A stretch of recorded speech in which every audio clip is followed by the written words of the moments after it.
Mesdames, Messieurs, bonsoir. C'est un plaisir et un bonheur d'être en votre compagnie sur Info Télévision. Bienvenue au cœur de votre émission Le Grand Soir, 1h52 minutes. C'est le temps que nous aurons à passer ensemble pour épiloguer autour de 3 thématiques retenues pour cette 3e livraison de la semaine.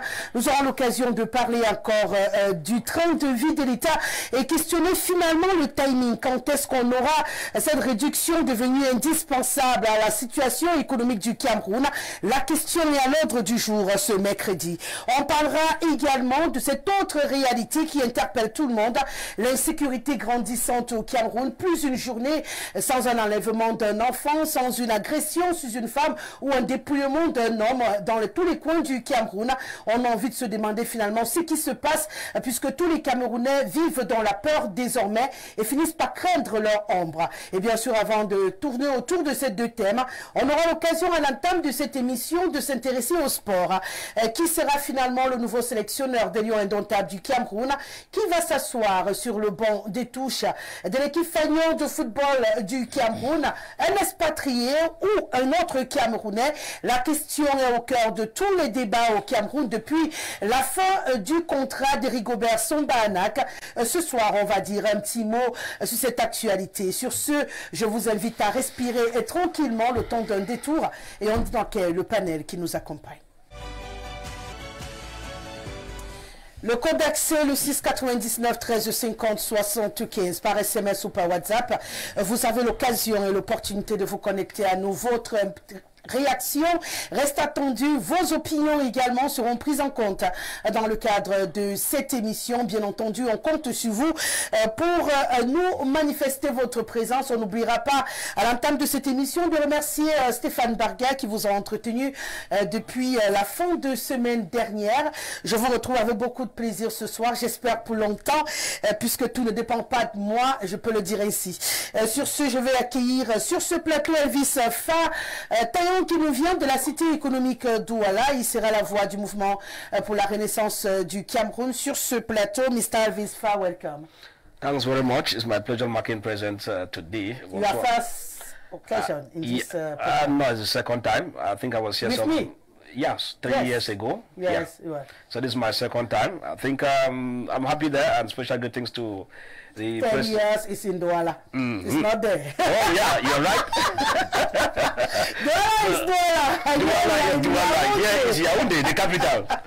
All right, greetings to all militants of the Cameroon Renaissance Movement and also to our President-elect, Professor Maurice Kamto, and to all the militants who are still in prison, locked up unjustly. You can imagine that just for protesting for wrong things in the country, no to the war in Noso, no to corruption, no to this, and they are locked up.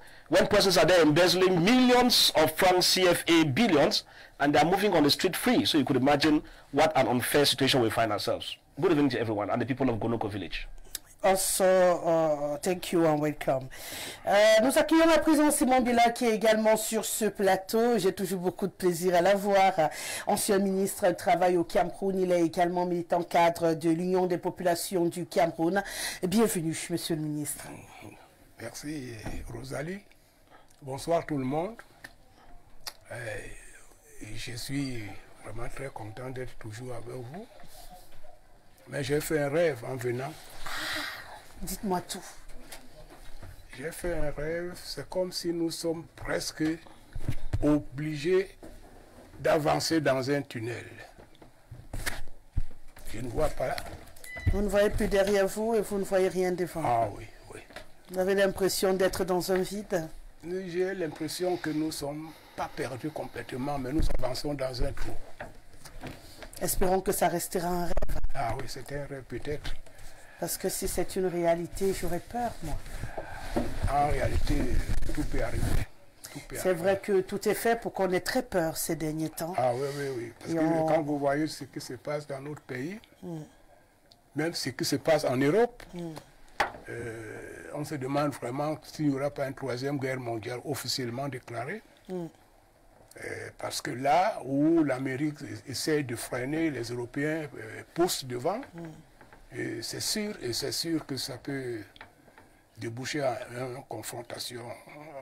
une confrontation générale. On espère pouvoir éviter cet autre drame au monde. Hein. Ah, Sincèrement, on espère. Raison pour laquelle nous sommes là à chaque fois qu'on peut pour apporter notre pierre à l'édifice, éveiller un peu les esprits pour éviter les drames dans ce monde. 2 guerres, ça nous suffit amplement. On n'aimerait pas avoir une 3e. Donc, il faudrait que chacun y mette un peu du sien. Oui, c'est un souhait, mais le 3e est déjà en cours. Hein. Des téléchargements. Comme vous voyez, il y a plusieurs guerres un peu partout. Ouais. Il faut seulement que ça soit généralisé. Et puis, et ces guerres sont financées, sont ceux qui donnent les armes et tout. Moi, je vois une 3e guerre mondiale en marche, sauf qu'il n'y a pas encore de bombe atomique. Et comme tout le monde n'en a pas, ça va être chaud, hein? Ouais, bon, je préfère ne pas partager votre rêve, monsieur le ministre. Non, je ne veux plus rêver ça. Ne rêvez plus de telles choses, ça fait peur. Allez, on va accueillir également sur ce plateau El Hadj Maïriga Ibrahim, homme politique. Il est avec nous ce soir, un ancien commis de l'État. Hein? Oui. Merci d'avoir accepté notre invitation. Vous allez nous expliquer pourquoi c'est difficile aujourd'hui de réduire le train de vie, mais ce sera en 3e partie de cette émission. Oui. Pour l'instant, je vous souhaite la bienvenue sur ce plateau. Merci Rosalie. Merci une fois de plus de m'associer, n'est-ce pas, à ce que moi je considère comme une causerie citoyenne que vous entretenez tous les jours. C'est une bonne chose que les fils d'un pays se retrouvent, n'est-ce pas, sincèrement à débattre des sujets de l'actualité du pays. Et quand nous sommes associés, vraiment c'est un honneur pour nous de se retrouver sur ce plateau. Et nous demandons aux autres qui n'ont pas ce privilège, peut-être, n'est-ce pas, l'opportunité de pouvoir participer, n'est-ce pas, ou même au niveau des maisons, au niveau des bars où il se retrouvent 2-3 personnes, parce que l'actualité est grave, comme le dit le ministre, parce que si vous ne le faites pas, on fera à votre place. Il faut toujours débattre, même dans la famille, entre mari, entre les enfants. Ceux qui comprennent essaient d'éduquer ceux qui ne comprennent pas les jeux et les enjeux que le Cameroun entre aujourd'hui. 2025, c'est bientôt. Moi, je le répète toujours. Vraiment essayer de faire cet effort. Nous avons la chance, n'est-ce pas, avec... je profite de l'occasion, une fois de plus, pour dire merci, n'est-ce pas, au fondateur de cette grande chaîne qui nous donne la parole comme ça. Faites même au niveau de la maison, faites des débats animés entre des amis. Poussez les gens à s'inscrire, à s'intéresser de l'actualité de leur pays. Ne laissez pas que les gens, n'est-ce pas, décident à votre place. Non. Chacun de nous a sa place. Donc, et a une voix. Chaque voix compte. Oui, c'est le jour-là que tu te sens fier de tes citoyens, aller voter. Voilà, allez exprimer votre vote. C'est ça. Là même le président de la République vous envie. A dit ce jour-là, il a besoin de tout le monde. Donc, essayez de faire ça. Ne laissez pas que les gens décident à votre place. Parce que vous dites là, non, tout est déjà fait. Non, rien ne fait l'avenir de l'élection. Le vote massif peut faire changer de position, peut faire changer de choses, vos vies, la vie de vos enfants, de vos petits-enfants. Donc je dis merci Rosalie de m'avoir associé. C'est toujours un plaisir. Le 4e invité, non de moindre, Maître Jules Maillot est avec nous ce soir. Juriste conseil, merci d'être avec nous, bienvenue. Bonsoir Rosalie. Bonsoir à Maurice Fanel, constitué des éminentes personnalités. Bonsoir aussi à nos milliers de téléspectateurs qui nous regardent en ce moment. Je suis arrivé ici avec trop de peine, à cause de la petite pluie qui s'est abattue dans la cité capitale, et également les embouteillages, parce qu'il y a une pluie comme celle-ci. Ce n'est pas évident de rallier, n'est-ce pas, d'un bout, de l'autre bout de la ville de Yaoundé. Et donc, je suis quand même là, je suis déjà là, merci beaucoup. D'entrée de jeu, je voudrais souhaiter bonne fête de la femme à la femme camerounaise. Avec vous savez, vendredi prochain, le 8 mars, la femme du monde entier fêtera la journée de la va commémorer. Non, on préfère. Donc, parce que je ne suis pas sûr qu'on ait beaucoup de choses à célébrer. Ce qui me marque le plus pour cette autre édition, c'est la prise de beaucoup de femmes camerounaises. Première chose qui marque cette prise de conscience, c'est qu'il n'y a plus une certaine obstination en matière de pagne du 8 mars. Vous voyez vous-même là où je voudrais en venir, il n'y a plus une certaine obstination parce que par le passé, les mariages n'est-ce pas, se sont disloqués à cause du pain du 8 mars. Ah bon? Et il y avait un tel engagement et engouement en ce qui concerne les festivals du 8 mars qu'on s'est demandé est-ce qu'après le 8 mars la vie ne va plus continuer. Aujourd'hui, on constate quand même une certaine prise de conscience pour la femme camerounaise. Et également, il y a des dérapages qu'on constatait. Vous êtes quand même conscient que je vous disais juste bonsoir, hein, et que si vous comptez me faire tout un débat alors qu'on en fera demain et après-demain. Je suis en train de sortir par là. Voilà, voilà. Merci de le comprendre. Merci beaucoup. Alors il y avait donc un nombre de dérapages qu'on constatait également. Nous appelons de tout nouveau la femme camerounaise à rester modérée pour cette autre édition, pour ne plus qu'on connaisse l'espace des dérapages qu'on avait connus par le passé. D'accord. Puisque je vais démarrer avec vous le prochain thème, en tant que femme, je voulais juste vous dire que laissez vos femmes respirer. Elles n'auront pas besoin de ressembler à des chiens libérés le jour de la manifestation. Hein. Vous savez, les 3/4 des femmes qui disjonctent, je préfère le dire ainsi, sont celles qui sont extrêmement barricadées dans les maisons par les conjoints. Et c'est le seul jour où elles ont moyen de se détendre. Alors elles se disent qu'il faut tout faire ce jour-là parce qu'elles n'ont qu'une seule journée. Donc, vivez avec vos conjointes comme des amis, des partenaires. Quand elles veulent se détendre, laissez-les se détendre.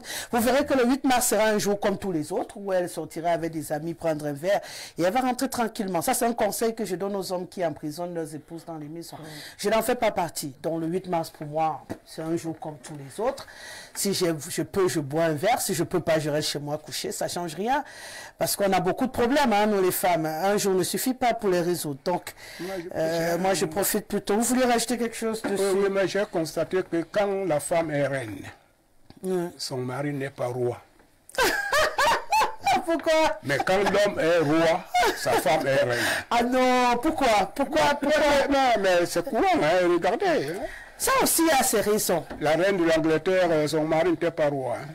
Ben oui, mais il était à côté de la reine. Mais sans qu'on l'appelle roi. Ouais. Mais maintenant qu'il y a roi, il y a une reine derrière. Donc ça, c'est pas nous qui avons prévu, c'est vous qui faites les lois. Donc merci d'avoir prévu ça comme ça. Que je vois que tout le monde a un mot à dire sur la fête des femmes. Allez-y, monsieur Fa. Prenez aussi votre minute parce que je vois tout le monde a envie de dire quelque chose aux femmes ce soir. Yeah, yes, it's the topic that is trending now because we have few days to Women's Day. And I think that it defeats the purpose of the day. I would say so because we've decided to allow Western cultures overtake our reasoning. Even in the Bible tells you that the man is the head of the family. You like it or you don't like it. Now we are getting to a situation whereby women went to Beijing conference, they came back, and now the whole scenario is different. Take for example, if you look at a situation where the man is a breadwinner of the house, it's a normal scenario. He knows that he has to take care of the wife, the children, and all the like. But in a case where the woman is a breadwinner, ask that man, he will tell you what he goes through. Even if he has to ask 100,000 from that woman. Women Day is coming, I will tell you that there are women that my wife will get up and tell me that she needs money to go. I said, but how? You are doing a businesswoman. You do things, but how on these days, on this kind of day? Instead of just doing the thing for me to know that it's only one day out of a whole year, they still ask me money for food. I mean, sometimes women too are not serious with this Women's Day issue. So at the end of it, we just need to come back to our African context and make sure that women respect men and don't think that because Women's Day is talking about, it's not equality. It is complementary. But women have thought that ça veut dire que ce que l'homme fait, moi-même je peux faire aussi. Ce n'est pas ça. Même les femmes qui conduisent de gros engins là, elles ne peuvent pas faire de mêmes heures que l'homme. Ça ne peut pas aller. C'est pour ça qu'elle a des congés quand elle est enceinte, elle peut reposer et tout ça. Il n'y a pas... Une fois de plus, comme on est au début et que c'est la seule femme, je vais encore vous répondre comme une femme. Avant qu'on rentre dans le... Ça fait partie du débat. Oui, donc, je suppose que nous sommes en train de causer. Et étant la seule femme, je ne suis pas la modératrice, on échange pendant quelques minutes. Je voulais juste vous dire que c'est un combat qui n'en est pas un. On confond tout.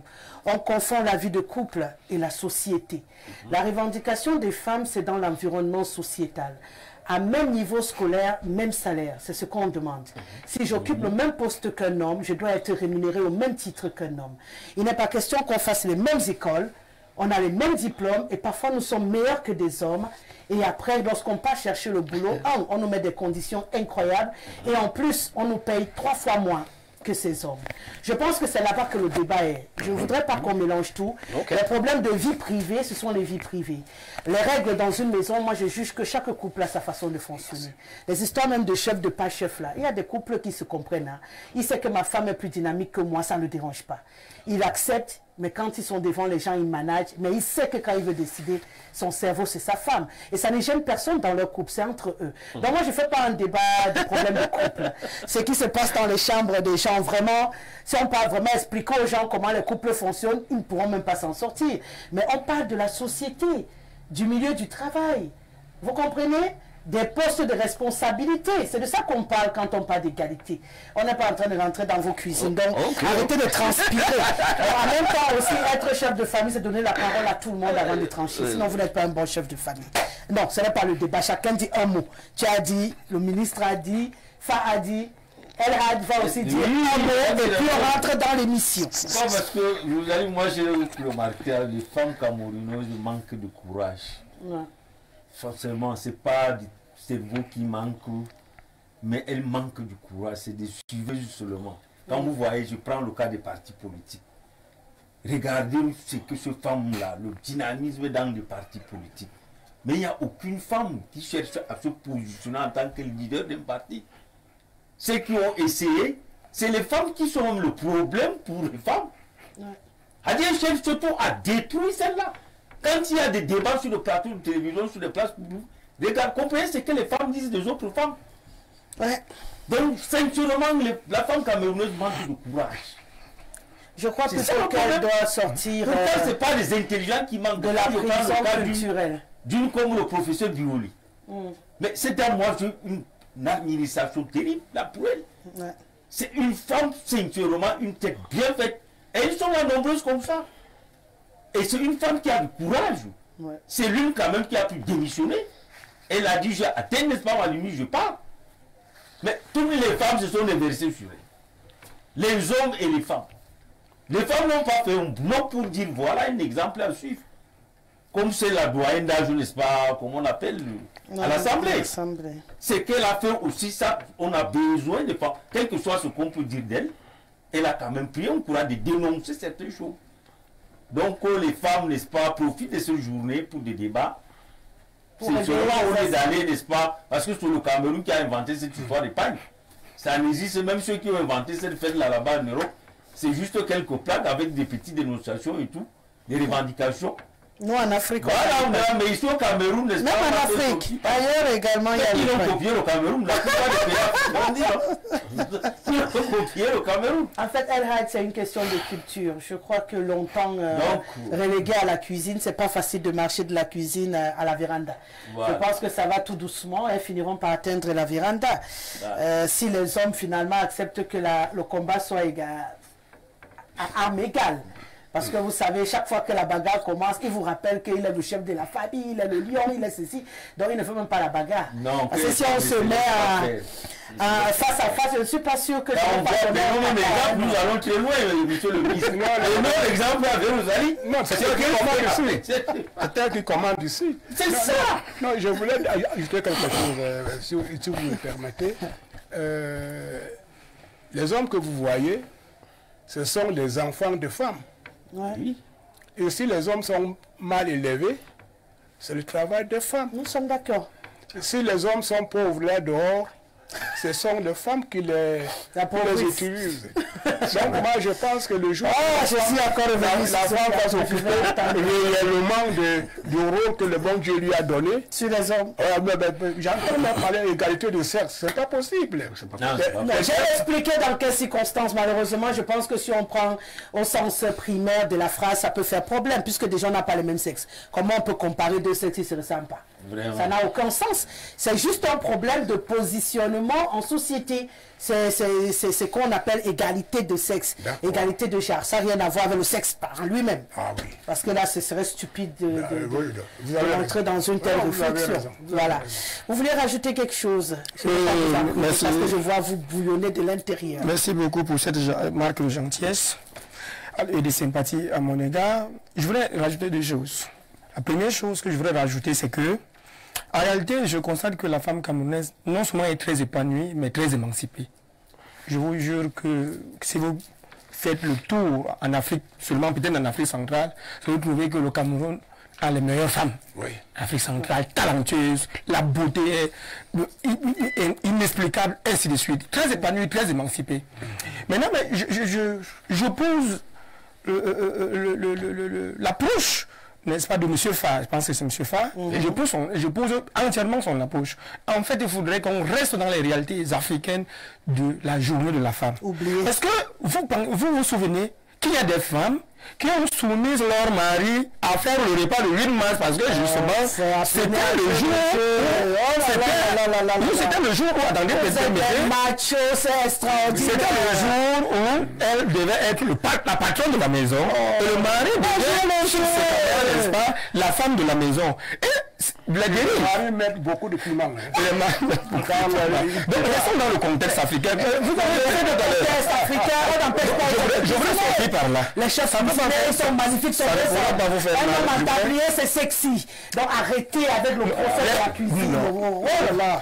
Vous savez, cuisiner un plat. Alors, je voudrais vous dire une chose. Pour sortir de là, c'est que, vous savez, la femme est cet être humain qui exagère un tout petit peu. C'est-à-dire, tu lui donnes le doigt et prend la main. On ne veut pas que vous le donnez. Alors, une fois que vous avez accepté de faire la cuisine une seule fois, on va vous répéter ça tous les jours que, mais n'est-ce pas, vous avez l'habitude de faire la cuisine ici, ce n'est pas parce que c'est le 8 mars que vous avez fait la cuisine, faites la cuisine autant de fois que vous pouvez le faire à la maison. Ça, c'est une autre chose. Ça, c'est une autre chose. Je vais sortir pour si vous me coupez, je ne pourrai pas parler et je ne pourrai pas respirer, respirer. Je vous ai déjà dit qu'on est en discussion. On n'est pas à l'amphithéâtre où on fait un discours. On échange.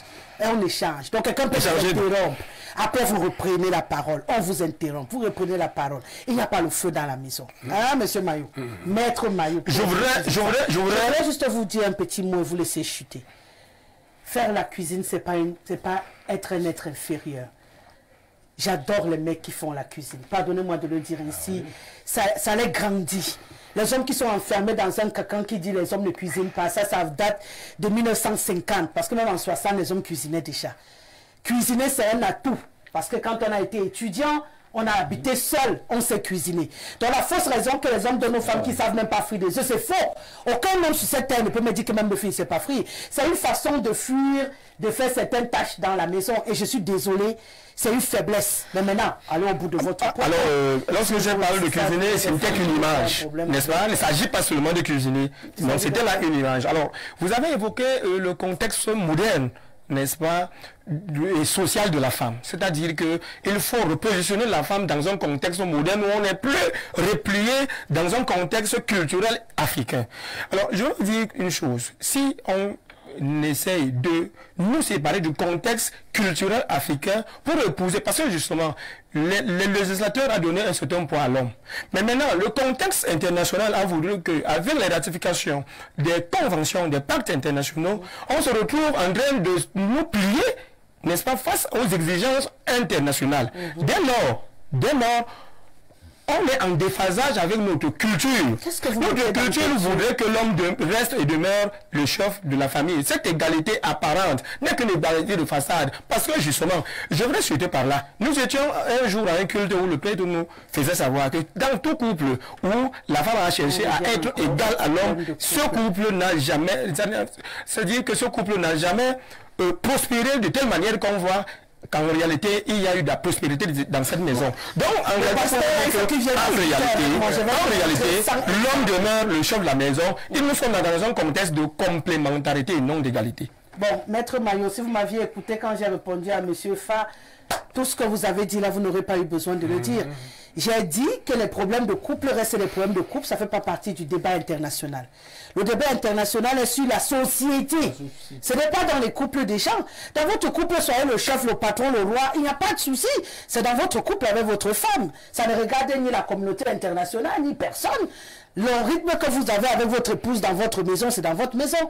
Mais quand je viens au travail et que j'ai fait les mêmes études que vous, Maître Maillot, et qu'on veut recruter un avocat conseil dans une entreprise, je voudrais avoir les mêmes chances que vous parce que j'ai fait les mêmes études que vous. En ce moment-là, je ne veux pas savoir si à la maison, quand on va rentrer, je serai Madame Maillot. D'ailleurs, même dans le contexte la femme est plus privilégiée. C'est ça le débat. Ce n'était pas le même plus privilégiée que les hommes. C'est que Charmante Rosalie qui se présente devant un patron comme moi, et avec M. Fa pour demander un emploi, s'il y a encore sur cette place, je donnerai ça à Rosalie très gentiment. Pourquoi? Parce que le très séduisant, on travaille avec une femme qui travaille avec elle. Voilà encore le piège de notre vie.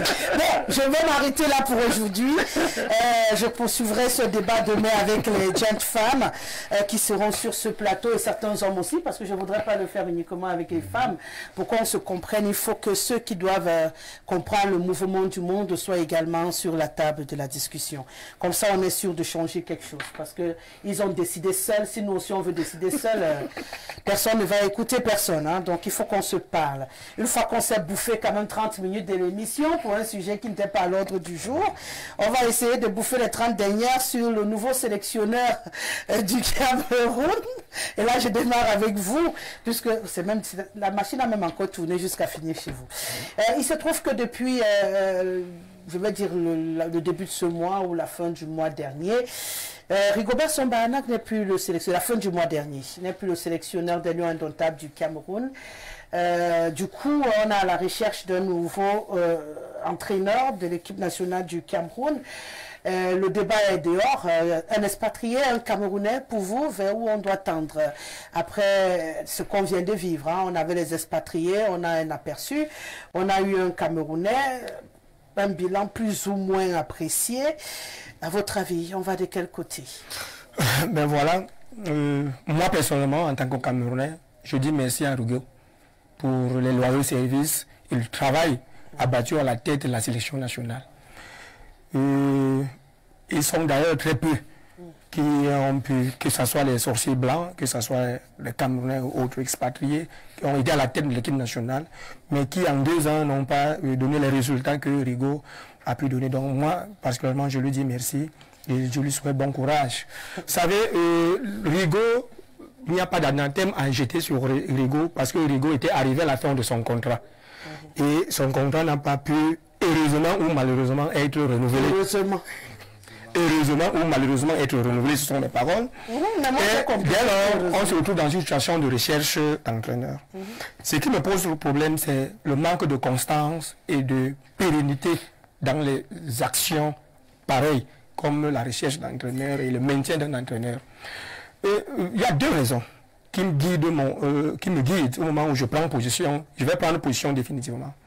La première raison, c'est que il serait mieux et économique d'avoir un Camerounais à la tête de l'équipe nationale. Parce que vous savez très bien que lorsque vous prenez un Camerounais, il ne vous exige pas les faramineuses sommes, comme nous les exigent souvent les expatriés. Première chose. Deuxième chose, c'est que quand vous prenez un Camerounais, et surtout de la carrure de Sambahana qui a en lui le Himmler, il peut facilement... je parle de Sambahana, pas Rigobert.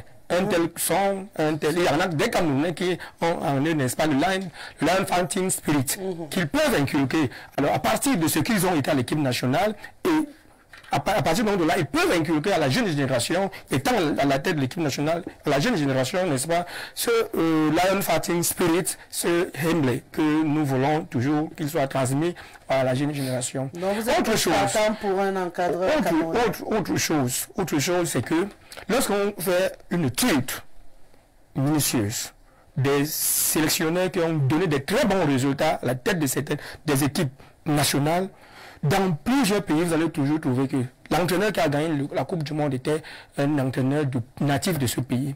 L'entraîneur qui a gagné la Coupe d'Afrique était le plus souvent soit un entraîneur natif de cette équipe.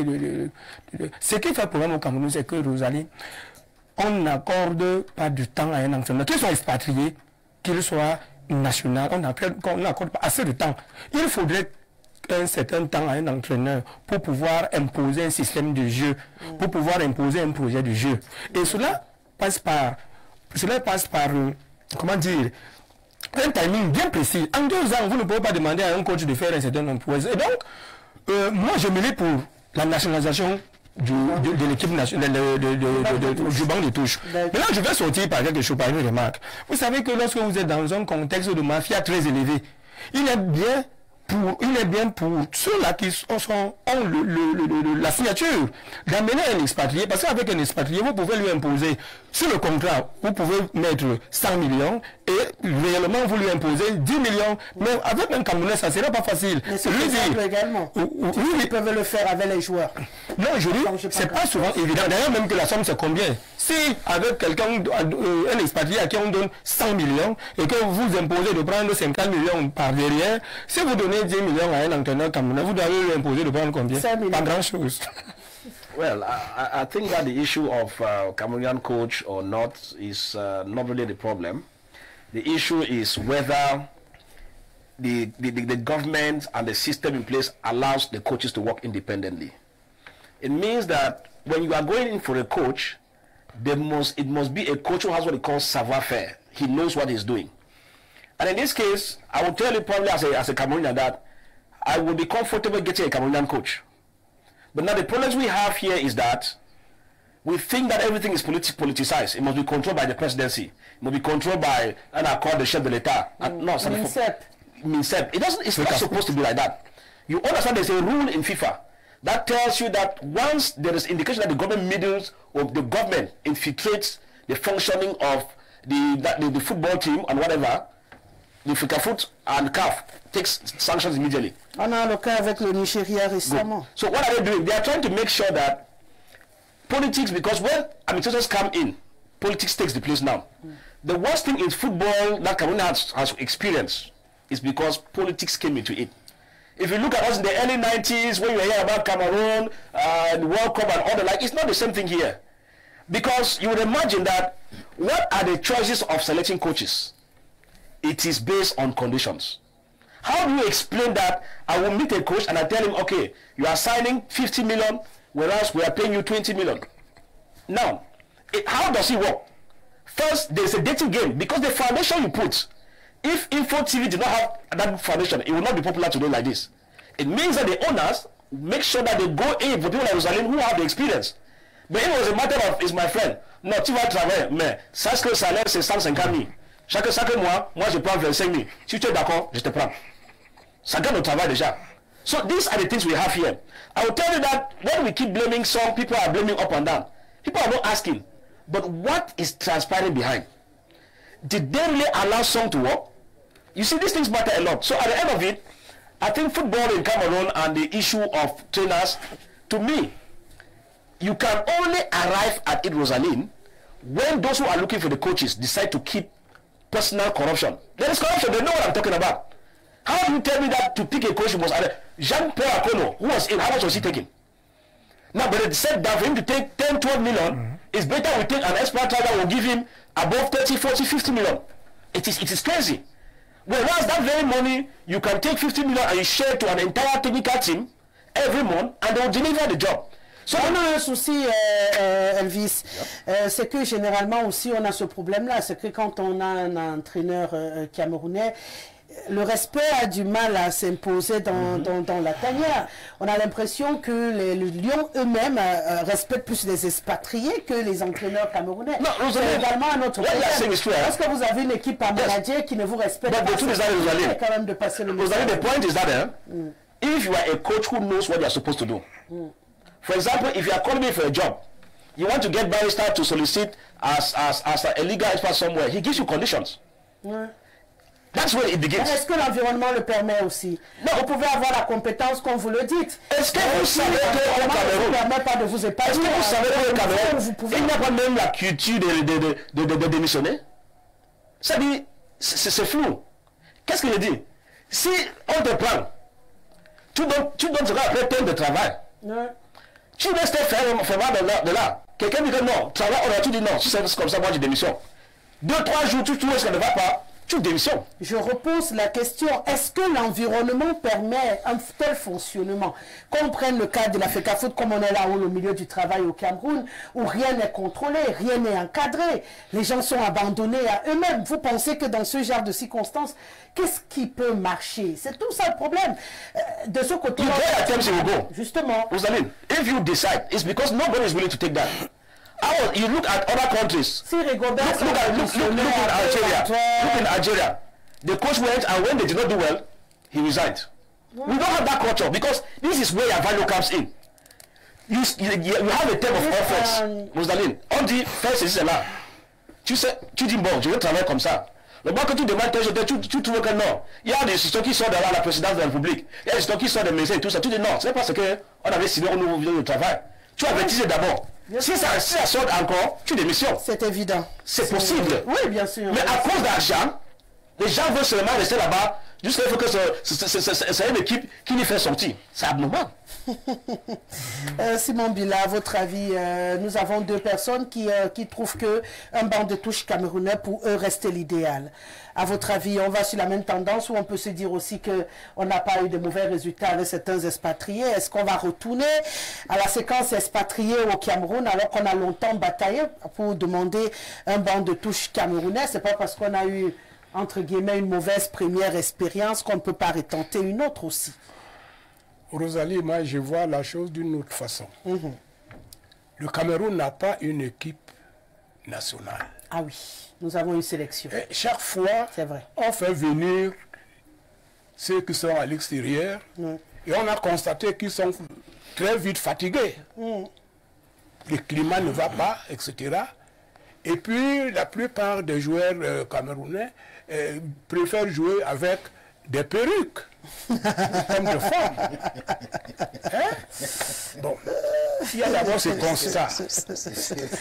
Mais en ce qui concerne chercher un entraîneur, regardons ce qui se passe ailleurs. On cherche un bon entraîneur, qu'il soit argentin, italien ou français. Oui. En France même, on trouve, etc. Donc, on cherche un bon entraîneur. En ce qui concerne le coach Son, l'exemple frappant, c'est en pleine Coupe du Monde, le gardien démissionne. Ne veut pas écouter ce que dit l'entraîneur. Bon.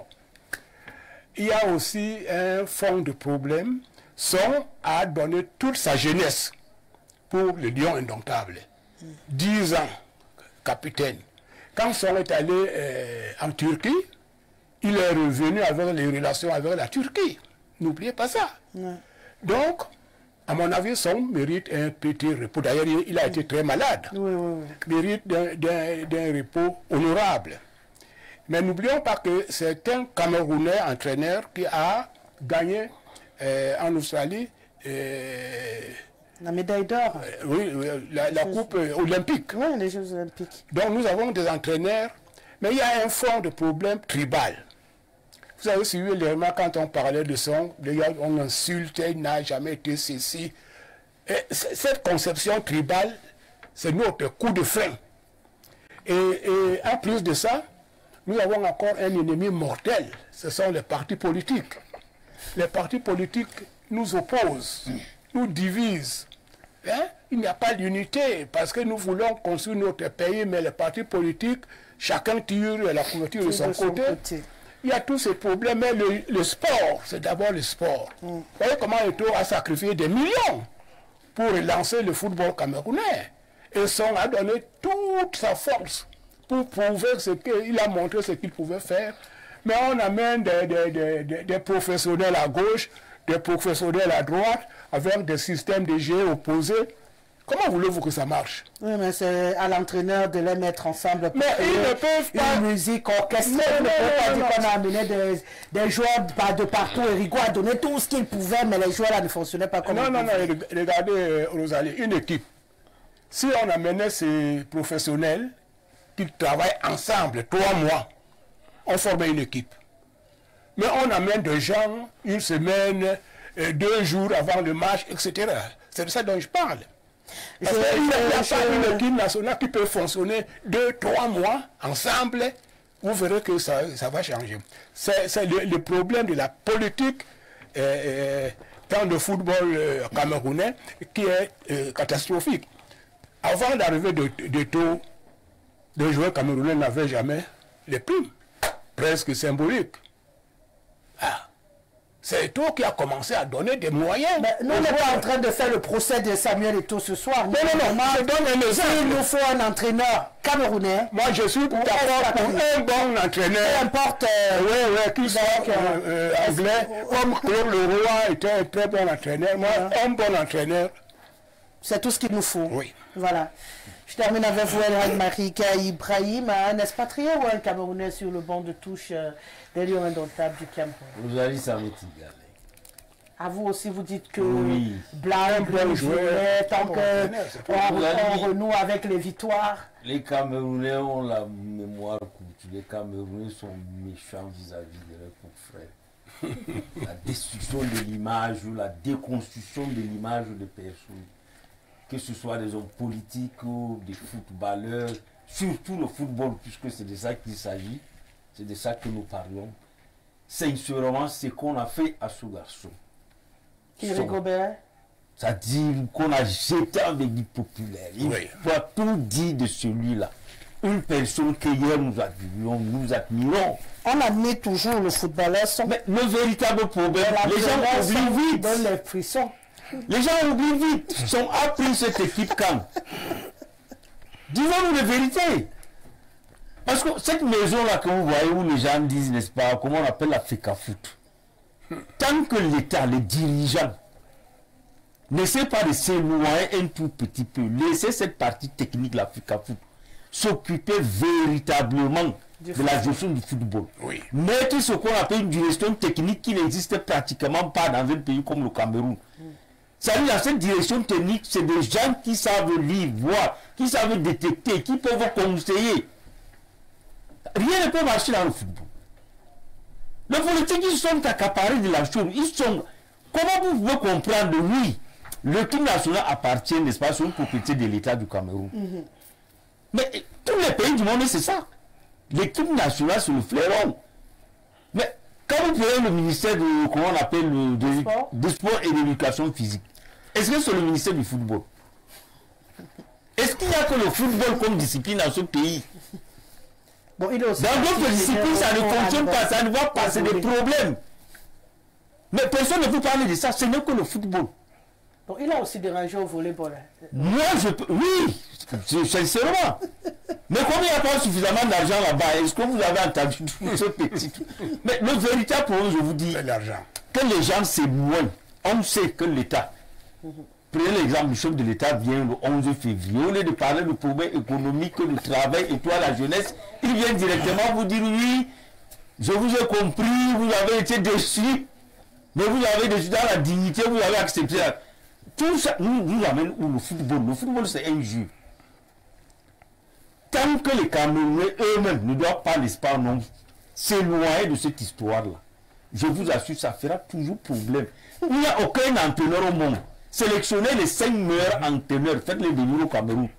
2-3 matchs après, vous allez comprendre ce qu'on dira du Cameroun. Je vous assure. Donc, ça ne sert à rien, que ce soit, n'est-ce pas, nous préférons réellement voir un de nos frères ici. Mais prenez notre championnat, regardez nos entraîneurs qui entraînent les équipes de première division de la D2. Regardez comment eux, ils sont déjà fatigués, tous sont pratiquement malades. Qui on doit prendre? Bon, peut-être à l'extérieur, comme on dit, n'est-ce pas, il y a certains Camerounais, n'est-ce pas, les Kala et autres, Mboma, ils sont là un peu. Les Méonzés, on dit, n'est-ce pas, peut-être les Camerounais. Bon, même eux, s'ils viennent là, premier, deuxième match, les mêmes problèmes doivent reprendre. Non, ils sont Camerounais, j'ai l'habitude de dire, ils savent comment on nage chez nous. Ça ne fait pas. Non, attends, tu sais le cœur, tu fais d'abord ton travail. Le souci avec Rigo, c'est qu'il nous a fait développer un nouveau talent de champion des proverbes. Mais pour le reste, nous, on a eu la chair de poule. Donc, mais vraiment, attention, vous avez c'est pour ça que je vous ai dit que le Camerounais oublie vite. Nous avons vu, n'est-ce pas, l'entraîneur qui nous a amené au Gabon, l'entraîneur de l'Afrique du Sud, qui est parti avec le même système que son. Chaque match, il y avait une nouvelle équipe. il allait nous gagner la Coupe des Nations au Gabon. Il fallait alors que Rigobert gagne aussi. Au lieu de le laisser là, nous l'avons chassé, mais maintenant on l'a mis en Afrique du Sud. Vous avez mis le travail qu'il a fait. Est-ce que ça peut s'expliquer? Un entraîneur qui nous donne une Coupe des Nations, sur le champ, vous nous le rendez parti. Pourquoi aujourd'hui on a vu les efforts que ce monsieur a fait? Le peu de temps qu'il a passé avec les Sud-Africains, il est devenu quelqu'un de sollicité de partout. Mais Son, si vous laissez Son, prenez comment on appelle l'entraîneur du Sénégal. Ce n'est même plus un débat. Son n'est plus. Il n'est plus. Voilà. Les gens ont dit non, on n'a pas renouvelé son contrat. À terme, on n'a pas renouvelé son contrat. Alléluia. Maintenant, on a le regard. Mais je vous assure, les mêmes problèmes. Que ce soit rapatrié ou comment on appelle, expatrié ou comment on appelle, expatrié ou un entraîneur local national. C'est les Camerounais qu'on doit changer en fait. C'est les Camerounais. Changez-vous d'abord. On change nos mentalités, notre façon de voir le football. Ça va être compliqué, hein? Ça va être compliqué. Oui, puisque nous sommes comme ça, on aime notre équipe nationale. Ça va toi dire une vérité. Laquelle? Les gens ont tapé sur lui. Qu'est-ce qu'il a dit? Sans la signature de la Fédé, on ne peut pas accepter l'entraîneur sur le banc de l'équipe nationale. Mais c'est évident. Voilà. Donc, il a dit qu'il doit, n'est-ce pas, sortir une shortlist. Il va présenter à qui de voix le président de la République. Voilà. Mais les gens ont trouvé. Pourquoi il a dit qu'il sera président de la République? Comme si nous sommes toujours. C'est pas ça faux. Il propose et puis on valide de l'autre. On valide. C'est pas nouveau sous les cieux. Même son. C'est le chef de l'État qui a validé. Donc si quelqu'un fait un procès de cette sortie-là, c'est que lui-même nous comprend. Allez, on fait parler quelques téléspectateurs avant d'avancer. Vous l'avez compris, hein, que la Fédé nous trouve un entraîneur qui va nous faire renouer avec les victoires. Oui. Qu'ils soient expatriés ou étrangers. Nous, on veut les victoires, mais on penche quand même un peu plus pour un Camerounais parce que ça peut nous faire chaud au cœur de voir un Camerounais. Moi, on me dit, je ne peux pas prendre. Je ne peux pas accepter cela. Non, je préfère laisser la longue traîner. Laissez-moi je vais conseiller à une amie, à un frère, vraiment de prendre l'équipe nationale du Cameroun. Aucun Camerounais peut faire ce travail-là. Je vous non, c'est possible. Personne. C'est possible. Non, il va démissionner comme vous proposez. Oui. Puisqu'il va rencontrer le même problème. Et il est plus grave. Bonsoir la Rose nationale, très heureux de te revoir. J'avais déjà peur de la Prado Noire. Concernant le profil du nouveau coach, tout, sauf quelqu'un qui viendra nous pomper des citations. Vraiment tout sauf celui-là. Une fois de plus, très heureux de te revoir. Wadibé Service depuis Kaélé. Je suis très heureuse également d'être là. Pourquoi la Prado Noire? Je te rassure que c'était une affaire de Prado Noir. La lettre aurait été donnée à Mondo Vision quand même, que la Prado m'a embarqué. Tu crois que ça allait rester sous silence? Non, pas possible. Bonjour jolie dame, vous êtes très élégante, belle émission. J'aimerais dire au monsieur qui dit qu'il y a eu des mariages qui ont fini à cause du pan du 8 mars, là, que désolé, c'est qu'il n'y avait pas union d'amour, mais matériel. Bonne émission à vous. Franck Tuenté, depuis Douala. Bonsoir, très cher aîné. La gérance des Lions Indomptables est très compliquée. Pardon. Comprenne Achille Webo. Si ce dernier est libre, c'est mon homonyme. Achille Aimé depuis stade Sikam du côté de Douala. Belle émission, Mastar. C'est Judith depuis Douala. Bonsoir, Judith. C'est un plaisir de vous savoir connecté. Pour moi, on devait changer de coach parce qu'il venait d'arriver. Il fallait juste lui passer un peu de temps. On doit Yuri Maël, la star de TikTok. Et s'il vous plaît, qu'est-ce qu'un mass média, s'il vous plaît? Même le Sénégal était faible. Donc quelque chose qui te suffit de taper Google pour avoir ta réponse, qui est même une réponse très banale, tu viens demander pendant l'émission. D'accord. Bonsoir Rosalie, le problème ici, c'est l'impatience des Camerounais qui ne donnent pas du temps au coach et veulent des résultats à tous les prix dans un temps court. Vondor depuis Ebolova. Bonsoir Madame Guessele, à votre panel, je milite pour un expatrié. Rigobertson n'était pas au niveau où sont passés Umgwet, Koundémalon, Matin-Onla. Il les a laissés à dessein pour d'autres intérêts. C'est Bassop qui écrit. Bonsoir à vous le plateau. Si vous acceptez mon avis, je crois que Monsieur Son doit vraiment libérer. En 2 ans, pas de résultat, vraiment il doit libérer. Jordan depuis Olembe, il a déjà libéré Jordan. On est allé à la Coupe du Monde. Bonsoir, les Camerounais sont bizarres. À mon humble avis, son n'était pas compétent. Il n'a auparavant prouvé nulle part. On lui avait donné une éternité qu'on aurait toujours un échec. Lui-même était étonné de la charge à lui confier. Le foot camerounais est à l'image de notre gouvernance. Trop de boulimie. Il y a plusieurs locaux compétents qu'on ignore, faute des réseaux. Bonaventure Djonké, par exemple. Un bonsoir à mon ami Jules Maillot. C'est Aristide depuis Soa. Bonsoir à vous sur le plateau. Rigobert est un bon entraîneur. C'est là plus le débat. Bonsoir sur ce plateau. Vous allez m'excuser du terme. Pour mon avis, il faut un expatrié parce que le Cameroun est miné par le sectarisme. Or, un sélectionneur, c'est ses joueurs selon leur tactique. Il faut aussi lui permettre de faire son choix, c'est-à-dire le choix de ses joueurs. Là, tout va bien se passer. Bonsoir à vous. Moi, je préfère un expatrié parce qu'il sera un peu respecté. Ryan, depuis Bafia, qui penche également pour un expatrié. Bonsoir au panel. Votez oui et au finish, vous allez mettre Clément Atangana où? Monsieur irrécevable. Il ira ce qui semble bon pour son créateur. Jacques depuis Douala. Je suppose que c'est par rapport à votre intervention de début d'émission. Bonsoir Rosalie et bonsoir à ton panel. Pour la thématique de ce soir, je crois que 60 ans après les indépendances, nous devons savoir ce que nous voulons. Je pense que nous devons faire confiance aux coachs nationaux et qui ont la compétence, la personnalité et l'intégrité. C'est vrai que dès qu'un entraîneur national sera nommé, on lui collera une appartenance politique en fonction de son nom et à chaque geste, on interprétera en fonction de ce cliché politique et tribal. Tout ceci parce que les pouvoirs publics veulent tout politiser. Mais je pense que malgré ça, il faut un entraîneur national. C'est Calistalom qui nous écrit depuis Yaoundé. On va au Gabon. Bonsoir Madame Rosalie. Dites aux vieux qui dit qu'Eto donne de l'argent, c'est archi faux. Eto n'a jamais pris de son propre argent et donné aux joueurs. Ensuite, que ce soit un entraîneur expatrié ou camerounais ou même son, tous peuvent bien entraîner les Lions. Le problème, c'est Eto et vos panélistes ont peur de le dire. C'est Serge depuis Libreville qui nous écrit. Qu'il vienne nous dire. Il a déjà dit. Qu'il vienne nous dire ça ici. Rigobert, il a déjà dit le problème, c'est Eto. C'est ce qu'il a dit. C'est ça la question. Mais c'est sa réponse. Il dit que peu importe l'entraîneur qu'on met, tant que Eto est là-bas, le problème sera lui-même. C'est ce qu'il dit. Rigobert Song a été un grand joueur, mais un entraîneur médiocre. Il aurait dû refuser cette nomination car avec les U23 et les Lionceaux, il n'a rien prouvé. Aujourd'hui, nous sommes étonnés qu'il ait un bilan catastrophique à la tête des Lions. On ne peut pas enlever un élève de CE1 pour l'envoyer au CM2. Et après, on est surpris qu'il a lamentablement échoué le CEP. Gauthier depuis Mindon à Yaoundé.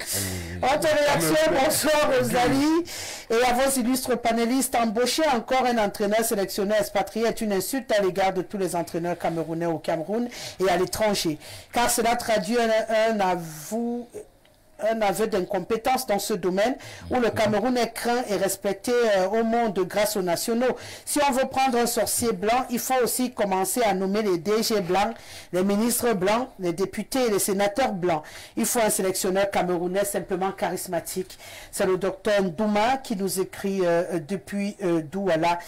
On part du côté du Burkina Faso. Ouais, enfin elle est là. La lumière des lumières. À te voir seulement, mes soucis ont disparu. Madame, je suis surpris d'écouter les paroles du ministre. Pour reconnaître que ça va manquer de les écouter aussi. Ils sont extraordinaires, ces téléspectateurs. Une personne âgée ne parle pas comme ça. S'agissant du sujet, madame, nationalisée ou pas, là n'est pas le problème. Il faut travailler. Vous êtes toujours resté sur les titres, les anciennes gloires et les intrigues de tous bords. C'est ça le résultat des gueulards, des bavards, des potrons. Vous me direz que Jean-Paul Akono a fait gagner la médaille olympique. Le même a aussi entraîné l'équipe nationale du Tchad. Pour quel résultat? Travailler, c'est tout. Si vous voulez que les Lions renaissent de leurs cendres, faites une projection sur 10 ans pour avoir un fruit du travail et bon travail, pas les intrigues. Paul depuis Ouagadougou. Autre réaction, ma très chère, bonsoir à toi et à ton riche panel. Belle émission, c'est Casimir Mangué, l'entraîneur qui est en train de nous regarder. Bonsoir coach, c'est un bonheur de vous savoir devant le petit écran. Bonsoir Rosalie la Sublime et le plateau. Vraiment, si le gouvernement camerounais prend un expatrié comme sélectionneur du Cameroun, ça veut dire qu'ils sont encore et toujours dans l'esclavage. Plusieurs Camerounais sont capables de diriger cette équipe nationale. C'est Samaki Emmanuel Ledoux depuis Touboro au Cameroun. On va partir en Côte d'Ivoire à présent. Le meilleur coach, c'est Alioum Cissé pour les Lions. Bonsoir Rosalie. Pour moi, Alioum Cissé est le meilleur profil pour les Lions. C'est Franck depuis Abidjan. Donc on va aller retirer Alioum Cissé au Sénégal pour qu'il vienne entraîner les Lions. C'est vrai que physiquement, il ressemble à Rigaud. Lui-même a su dit qu'il a même son coup. Oui, on l'a soutenu. Bon, il ne faisait pas les proverbes aussi. Ils ont su. Bonsoir à vous. Il est arrivé à donner une coupe. Bonsoir à vous, même si le Cameroun prend Moniro. Je crois que c'est Mourinho. Oui. D'accord. Les politiques ne vont pas le laisser travailler. C'est Hassan depuis le Gabon. Voilà. Pour lui, même si on prend le plus grand entraîneur. On va partir du côté de l'Italie. Retrouver Monsieur Ndobo. Bonsoir Rosalie. Il y a des drogués qui disaient que tu as Boza. Ah bon? Et je suis encore ici. Donc ils ont raconté mon histoire, quoi. Dis-moi tout. Vous savez, c'est le fort des Camerounais. Donc je suis encore là. Je n'ai pas encore Boza. Si je Boza, je dirais au revoir à Mondo Vision. Rassure-toi. Ceux qui pensent à revenir avec un expatrié devraient penser à mettre un expatrié à leur poste eux-mêmes. Exemple à Etoudila, à la FECA Foot, les DG des ministères et tout ça. Voici un pays où on n'aime pas ce qui brille. On a des coachs camerounais qui ont fait leurs preuves. Manga, Kaham, Jonkep, Meyonze, Webo. En tout cas, quand ça a cuit, on ne peut plus rien. Il faut tout restructurer le foot au Cameroun. Et dans 10-15 ans, on verra les résultats. Et tout est-il capable? Difficile de le dire. Salut à Faevis du Kangoro Régime. C'est Monsieur Ndobo qui nous écrit depuis Ferrara. Du côté de l'Italie. Bonsoir madame, il faut savoir que les Camerounais sont des immédialistes. Bonne émission à vous. On n'aime pas les choses qui durent trop. Plus ça dure, plus ça fatigue. Donc on aime quand la réaction est là. Quelqu'un avait dit que c'est notre comme ça. Il faut faire avec si tu veux vivre au Cameroun. Bonsoir à vous. Song est un très bon entraîneur. Corrigeons nous-mêmes. Laissez la FECA Foot faire son travail. Jamais 9e, je comprends pas. 9 NNE, c'est quoi? Quand vous faites vos abréviations bizarres, là, vraiment, moi, je ne sais pas comment on dit ça. Hein. La règle des abréviations existe quand même. C'est une réalité qui fait partie du français. Les abréviations, aujourd'hui, machin, tout ça, on sait comment ça qu'on abrège. Vos abréviations bizarres que vous créez aujourd'hui, là, vraiment, tout le monde n'est pas obligé de s'arrimer à ces règles. Qu'est-ce qu'il y a? Je voulais ajouter. Vous voulez ajouter quoi? Je voulais dire. J'avais bien fermé. Non, entre parenthèses. Le français que vous voyez là, pas le temps. Le français que vous voyez là, c'est une langue complètement bâclée. Ouais. Quand vous dites 10-1, 10-2, on dit c'est faux. Mais si vous dites 21, 22, on dit c'est juste. Hein? Mais est-ce que 10-1 c'est la suite de la manière de compter? C'est leur façon de parler. Quand vous dites, regardez, 70, 60 et 10. Ouais. Maintenant 80. Mais non, Dieu. 80? 4 fois 20? Mais non, mais on dit 80. 70, 80, 90. Normal, comme le parlaient les Belges, les Suisses. Donc, comme je ne suis pas française, je vais éviter de leur apprendre à parler le français. Hein. Si vous me demandez les langues camerounaises, là, on peut faire le débat. Ça, c'est chez nous ici. Moi, je n'achète pas ce que je ne peux pas corriger. Je me plie aux règles qu'ils nous ont données et j'applique pour l'instant. D'accord.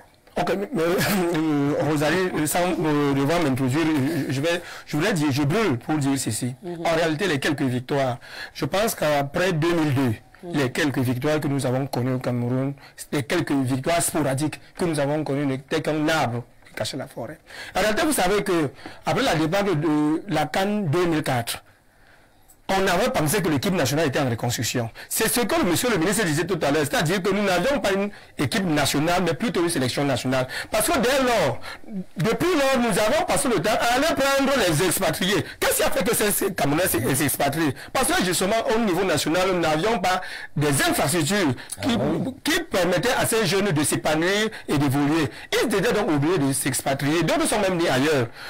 Aujourd'hui, on est en train de leur ramener, sauf qu'ils n'ont pas grandi au Cameroun. Et on passe le temps donc à faire d'une équipe nationale une sélection nationale que de construire une équipe nationale. Vous voyez que quand le président Samuel Eto'o est arrivé à la tête de l'Africa Foot, il a dit redonnons au football camerounais sa grandeur, c'est-à-dire que reconstruisons le football camerounais à partir de la base. On ne peut pas reconstruire le football camerounais à partir de la base si on ne met pas ce travail dans le temps. C'est-à-dire que ce ne sont pas ces enfants qu'on prendra maintenant au niveau des pousseurs qui doivent être à l'équipe Fagnon dans 10, 15, 20 ans. Comme aujourd'hui, on commence à demander à l'équipe nationale comment dire, des résultats qu'on n'a pas construit. Donc, et d'autres choses, il y a un autre business. Il y a un autre business, je sors par là. Si vous voyez comment je suis en train de sortir. Au Rosalie, il y a un business à l'équipe nationale. Et ça, vous savez que ces expatriés là, beaucoup payent pour faire partie de l'équipe nationale. Comment voudrez-vous qu'on prenne des personnes, les joueurs locaux ici, qui peuvent même faire, vous savez, on a vu un grand Bekele l'autre jour, il est parti du Cameroun, il a fait une bonne prestation en un seul match à l'équipe, à la Coupe du Monde. Il y en a ici à qui on peut faire confiance. Mais parce que le fait de faire venir les joueurs donne assez d'argent à certaines personnes qui ont la charge, soit de proposer, soit de sélectionner, on ne peut donc pas quitter cette mafia. Et vous voyez qu'en réalité, pourquoi on casse? Parce qu'on sait que son connaît déjà le milieu. Comme son connaît déjà le milieu, il serait à même de pouvoir dire tel joueur ne joue pas, tel autre joueur ne joue pas. Il faut amener un nouveau entraîneur. Quand on va encore téléguider pendant 2 ans, on va chasser parce qu'il y aura des retombées financières là-dessus. Ce que vous mettez en exergue, c'est ce que tout le monde a dit sur ce plateau. La mafia du football au Cameroun est le vrai problème de cette équipe Fagnon. Tu comprends, tu finis par être d'accord avec le Camerounais du Gabon qui a dit tout à l'heure que changer tous les entraîneurs que vous voulez, tant que le système qui est au-dessus est le même, il n'y aura pas de solution à votre problème. Donc vous voyez qu'il a dit tout à l'heure, vous avez dit qu'il était un polémiqueur, et finalement dans votre détail, vous finissez, il a dit cache parce que c'est lui qui est la présidence, Samuel Eto'o. Il n'a pas mis en exergue. Je suis passé, merci. Ma chère Rosalie, quand tu partais de Douala, tu me l'as dit. Courage, maman, c'est Bilal Wakam depuis Douala. Je ne sais pas comment je te l'aurais dit personnellement, mais à l'instant où je publie sur ma page, je suppose que si tu me suis, tu aurais eu l'information. C'est une façon de dire ne me cherchez plus à Douala. D'accord? Je ne vais pas appeler tous les téléspectateurs individuellement, déjà que je n'ai pas le numéro de tout le monde, pour dire je suis parti. Je suis plus à Douala. C'est en même temps ce que je suis en train de dire. Si j'étais parti d'Info TV ou du Cameroun, c'est clair que vous aurez eu l'information via ma page, ça n'allait pas rater. Bon, pour ceux qui ne sont pas proches de moi ou qui n'ont pas mon numéro personnel. Mais Ibrahim ou tous mes panélistes auraient eu l'information rapidement. Je suis là, je me sentais juste pas bien. J'ai eu des petits soucis de santé, mais ça va beaucoup mieux. Inch'Allah, ça va aller encore mieux demain. D'accord? Je suis là. Tout est à refaire en commençant par la tête de la FECA Foot, Cynthia Mvele, depuis Garoua. Voilà. Je pense que c'est ce que tout le monde évite de prononcer depuis. Bonsoir le panel, les Camerounais doivent comprendre que dans toute chose, il faut la base avant l'élévation, sans à commencer par mettre une base qui est déjà une liste de joueurs efficaces sur lesquels on peut compter. La suite devrait continuer par un projet de jeu qui devrait aussi suivre. Mais hélas, j'espère seulement que le prochain coach saura exploiter ses potentialités. Sinon, ces gens depuis Garoua. La seule partie où je ne suis pas d'accord avec toi, Jean, c'est que moi, je ne vois pas la très grosse liste des joueurs qu'on a découverts qui sont efficaces. Parce que si c'est le bande de femmes avec des mèches et tout ça, là, vraiment, les mademoiselles là peuvent retourner tranquillement dans leur club. On n'en a pas besoin. Le problème de notre pays, non, on n'en a pas besoin. Là, on est d'accord. Aucun d'entre eux ne peut sélectionner tous les footballeurs du Cameroun, de chaque tribu. C'est ça le vrai problème du Cameroun. Il suffit qu'on écarte un joueur. Ça fait une polémique énorme. Ibrahim. Entretenez pas de personnes allumé dans les réseaux sociaux. Tu as raison. On est bien commencé à écrire. On montre les gens écrivent pour écrire dans les réseaux sociaux. Deux sont qui comptent Facebook. Qui ses compatriotes. Son quartier. Une seule personne qui compte Facebook. Il largue là-bas. Ça n'est rien. Pourquoi vous avez du mal à comprendre que ça va de la crise? Ça, c'est le problème de son. Oh. Je vous ai problème chercher le nouveau. Les gens vont seulement son ce garçon se prend la tête interdit qu'on ramène ça. Un vrai entraîneur, aucun entraîneur ne peut accepter ça dans son équipe. S'il vous plaît. C'est devenu un problème. Si vous avez le Cameroun, ne parlons pas en même temps. Si vous parlez maintenant comme ça, moi je me lève 10 ans et je démarre. J'ai dit, ne me lève pas trop de boulot aujourd'hui, on était d'accord. D'accord. J'espérais ne pas trop travailler aujourd'hui, mais vous m'avez accueilli là avec le même rythme qu'habituellement. Oh là. Non, je comprends que c'est passionnant le football. Mais pour l'instant, on attend notre nouvel entraîneur. On va continuer à tirer. J'ai pitié de cet entraîneur. Mais non, il n'y a pas pitié. Le problème, c'est...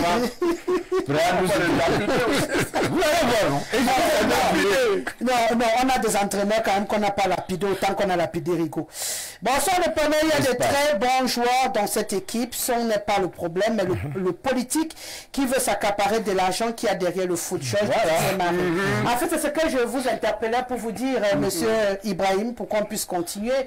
C'est que le problème de fond, ce n'est pas les Camerounais qui bagarrent pour... C'est qu'on a tellement politisé l'environnement et tribalisé l'environnement, c'est ce que le ministre disait tout à l'heure, que chacun aimerait voir sa représentation dans l'équipe. Voilà. Dans le passé, on a une équipe à 80% Baza. Oui, ça n'a jamais dérangé quelqu'un. On avait de très bons résultats. On connaissait les noms de tous les joueurs par cœur. On était content d'aller les accueillir à l'aéroport et dans les artères de la ville. Il n'y avait pas de souci. Donc moi, je n'ai pas un problème qui est 5 joueurs de l'Ouest, 5 joueurs du Nord ou de l'Ouest. Tant qu'il a les bons résultats, une bonne équipe, ça nous va. On n'a pas besoin de savoir si on a bien anglophone de tout, si on a plus de faire nous. Tout ça, c'est... Et ça nous a laissé une bière qu'on appelle Magnan. Non, ça là, c'est même une mauvaise bière. Ils m'ont dit que c'est le moins cher qui est cher. On va parler, non, c'est juste pour plaisanter. Hein. Faut pas que les brasseries me tombent dessus. Non, c'était pour plaisanter. Mais si ça doit ressembler à Magnan, ça va nous inquiéter plutôt.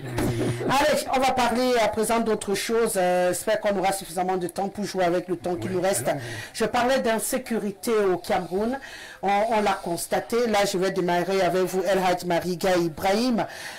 Tous ces jours, quelqu'un ne va pas me démentir sur ce plateau, entre les enlèvements, les agressions, c'est devenu comme un quotidien au Cameroun.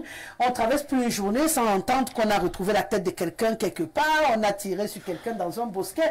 On a l'impression que le Cameroun est en train de devenir un Far West. Ça inquiète un tout petit peu. Moi, j'ai perdu un peu. Bon, c'est vrai que mon sommeil, je l'ai perdu depuis longtemps. Mais là, c'est de mal en pire. Quand vous sortez, même, vous avez du mal à traîner dehors désormais parce que vous ne savez pas ce qui peut vous arriver. On commence à avoir peur de vivre au Cameroun. Et c'est pas bon. Qu'est-ce qu'on peut faire pour enlever cette peur au ventre des Camerounais? Qu'est-ce qu'on peut faire, Rosalie? S'il y a quelque chose à faire. Oui, déjà, il faut reconnaître l'effort que le FMO, le gouvernement de la République, essaie de faire. Là, vraiment, on ne dira pas que rien n'est fait. Et c'est un problème qui doit interpeller, je crois, nous tous.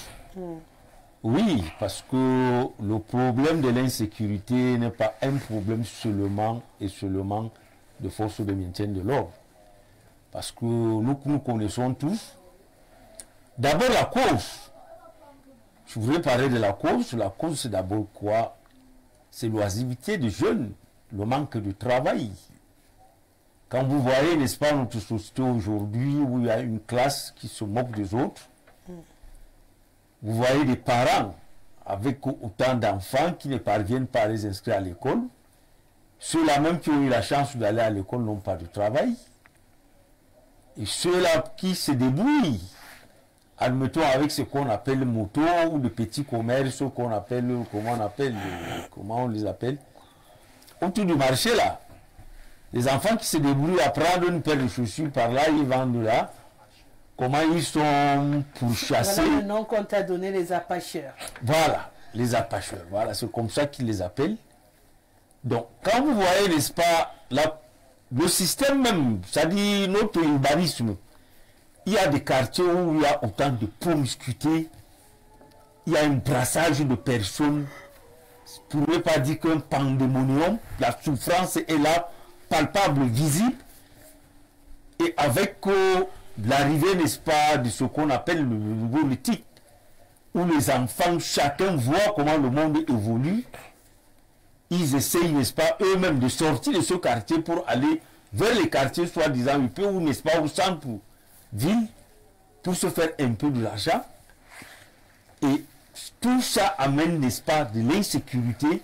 Les enfants développent, parce que quand quelqu'un reste, il ne fait rien dans le quartier, 2, 3 garçons.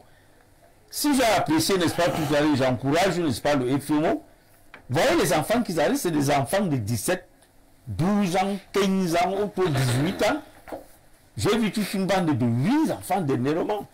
S'ils ne le font pas dans les enlèvements, du côté du nord, même du côté du nord-ouest là-bas, ils sont dans le braquage.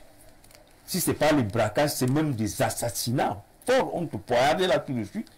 Mais pourquoi ils sont devenus aussi violents? Pourquoi ce développement d'un tel comportement? J'en arrivais là. Ouais. Il y a un problème aussi de la drogue. La facilité d'accès à la drogue au Cameroun. C'est une réalité. Il y a des quartiers, il y a des personnes qu'on connaît, n'est-ce pas, qui sont ce qu'on appelle les dealers de la drogue. Donc quand les enfants ont accès à la drogue, j'ai vu une émission justement sur votre plateau ici, où on a fait inviter, n'est-ce pas, quelqu'un qui maîtrise ou qui essaie d'encadrer ces enfants, qui fait le déplacement un peu à travers la République, qui nous donne, n'est-ce pas, des sticks de ce type, tout genre de drogue. Aujourd'hui, on vous dit le cirage, le tapioca et tout. Les enfants ont un accès facile. Et quand quelqu'un se drogue, il ne se contrôle plus.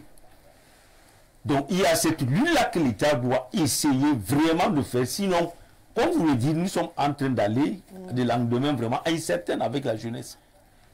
Et essayer d'encadrer ces enfants, les récupérer. Il y avait un centre à l'époque, vers la route d'Intuit là-bas, où on allait, n'est-ce pas, caser les enfants.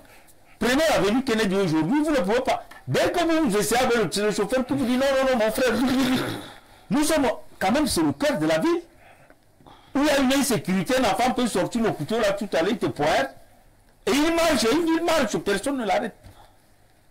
Vous voyez, il faudrait que nous, les parents, dans les quartiers, essayer de dénoncer. Parce que la dénonciation allait du côté des autorités et que ceux-là aussi, quand vous venez dénoncer, qu'ils prennent ça en compte et avec beaucoup de sérieux, qu'ils n'aient pas vendre votre nom en disant que c'est elle qui nous a dit. Voilà tout ça qui fait que. Donc moi je me dis que c'est un problème collectif, c'est nous tous. Parce que tout ça, si aujourd'hui ça ne te trouve pas, demain c'est ton frère, ou peut-être ton fils, ta maman, quelque part qu'on peut taper et poignarder. Donc c'est une lutte. Allons du côté, n'est-ce pas, vers les autorités qui sont en charge de mettre, n'est-ce pas, de l'ordre. Dénonçons ce que nous voyons autour de nous dans les quartiers. Parce que la plupart de ces garçons, ils vivent dans des quartiers, ils sont connus. Moi, je connais un grand quartier de la briqueterie. Heureusement qu'aujourd'hui, quand même, n'est-ce pas, il y a un peu, parce qu'il y avait une période, là, vers les années, il y a 15 ans en arrière, la briqueterie, c'était invivable. En pleine journée, tout de suite, vous entendez des agressions par-ci, par-là, on a poignardé, on a tué, on a fait jusqu'au moment où il avait tué une Française. Vous avez vu l'action de l'État, ça a un peu, n'est-ce pas, on baissé, mais c'est en train de revenir tout le long de Mokolola, Lubala, jusqu'à Madagascar. Oui, il y a des jeunes garçons qui restent là tout le long de la journée, ils se bloquent. La nuit, c'est déverse dans la ville. Monsieur le ministre, il parle de dénoncer, ce qui n'est pas une mauvaise idée, mais est-ce que ça va totalement solutionner le problème lorsque ces jeunes ont pour certains c'est l'oisiveté, comme vous l'avez dit, il n'y a rien à faire, ils errent à longueur de journée dans le quartier, l'oisiveté qui peut être à l'origine du fait qu'aujourd'hui ils cherchent à s'occuper, la famine, la pauvreté. Aujourd'hui on ne sait plus à quel sens se vouer. Quand tu te réveilles le matin, tu n'es même pas sûr de manger le soir. C'est un peu compliqué. on croyait avant que c'est seulement les, excusez-moi l'expression, les pauvres. Aujourd'hui, je ne sais même plus qui est modeste parce que tout le monde a des difficultés aujourd'hui à se nourrir au Cameroun. Et lorsqu'on imagine que des gens qui étaient autrefois modestes ont des problèmes, imaginez donc ceux-là qui avant étaient déjà classés parmi les pauvres. C'est devenu le cauchemar. Est-ce qu'on ne va pas se dire justement que c'est cette situation économique qui justifie qu'aujourd'hui on ait autant de violence au Cameroun? Économique, oui. Éducation, si les enfants ne sont pas éduqués, ce qu'on a organisé comme éducation, ça nous amène où? Des gars qui sortent de l'école avec leur bac ne peuvent pas travailler. Ouais. On a organisé le Cameroun pour qu'on en arrive là. Moi, je pense que j'ai dit tantôt que même la politique que vous voyez, les partis politiques jouent un rôle terriblement néfaste entre les Camerounais eux-mêmes. Pourquoi? Mais regardez ce qui se passe. Chaque parti politique, même dans des quartiers, au village, si vous n'êtes pas dans tel parti, les 2 partis ou 3 partis dans un village ne se disent même plus bonjour. Ah oui. Hein? Et officiellement, on laisse faire.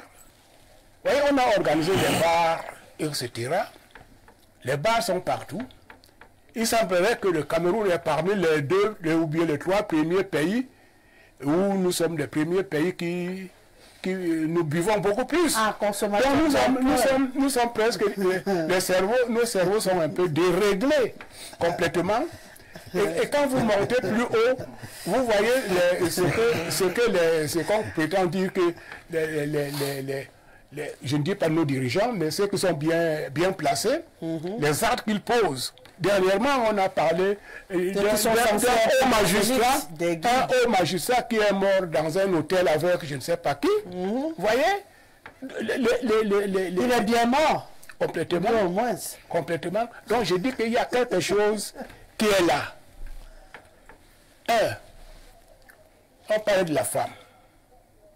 Quand les mamans s'occupaient vraiment de leurs enfants, donnaient du lait, mais on vend le beurre qu'on appelle la vache qui rit. La vache se moque de femmes qui ne peuvent plus allaiter leurs propres enfants. Et quand vous donnez le lait de la vache à votre bébé, vous voulez qu'il ait quel cerveau? Son cerveau est mélangé avec celui de la vache. Oui, de la vache. Et quand la maman, on disait même, il parlait la langue maternelle, ça veut dire que la maman jouait un très grand rôle pour former les enfants. Mais aujourd'hui, tous les enfants à 3 ans sont déjà dehors. Et ça donne quoi?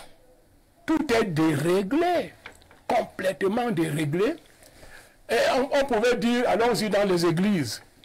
Mais il y a tellement d'églises dehors qu'on ne sait même plus laquelle est la vraie. Mais la société est déréglée complètement. Ah oui. Et quand vous prenez la télé que vous voyez là, les programmes de la télé, c'est pour dérégler nos mentalités. Et les meilleurs films, j'ai vu un bon film, c'est parce qu'on tuait. Hein? On tuait, voilà un bon film. Donc notre mentalité, notre société, qui contrôle encore quoi?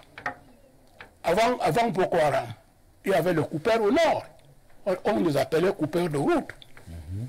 Maintenant, Boko Haram est venu mélanger avec le coupeur du nord. On ne sait même plus qui joue quel rôle. Donc vous voulez dire qu'on est en train de retourner à l'état de nature? Dans la jungle, où c'est la loi de la jungle, le plus fort dévore le plus faible. C'est vers là que nous sommes en train de partir? Nous sommes en plein. En plein dedans? En plein jungle. Ok. Vraiment, je ne sais plus par où mettre la tête. Quand vous voulez écouter même le sommet de l'église, le pape qui parle, il est complètement déréglé. Hein? Il est déréglé. Il dit que oui, bénissez les mariages homosexuels. Vous croyez que c'est un pape normal? Mais vous allez encore écouter qui? L'exemple va venir d'où? Alors, donc moi je pense que chaque famille doit maintenant revoir les problèmes à la base des propres enfants. Il faut qu'on reprenne l'éducation de nos enfants nous-mêmes. Et j'espère que si l'enfant écoute les parents, on peut sauver quelques-uns. Encore quelques-uns. Et j'ai été dans un pays, en Suisse, c'est tellement organisé que tout le monde fait le service militaire. Tout le monde doit dénoncer ce qui ne va pas. Si vous jetez un morceau de cigarette, on peut te faire arrêter. En Allemagne, si tu traverses la route là où c'est pas autorisé, on t'arrête avec pénalité. Passage à piéton. Il faut réorganiser la société, discipliner la société. Il faut faire à ce que chacun compte sur son gouvernement. Que je sais que si je fais mes études, j'aurai une place. Mais aujourd'hui, là, on est de nouveau dans un rêve, monsieur. Non, non, sauf qu'il peut. Qui s'occupe de qui?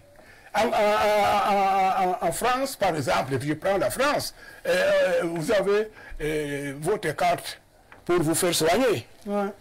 Ici, si vous êtes malade, vous allez à l'hôpital, sont là, les docteurs sont là, les infirmières, mais qui va vous soigner? L'argent.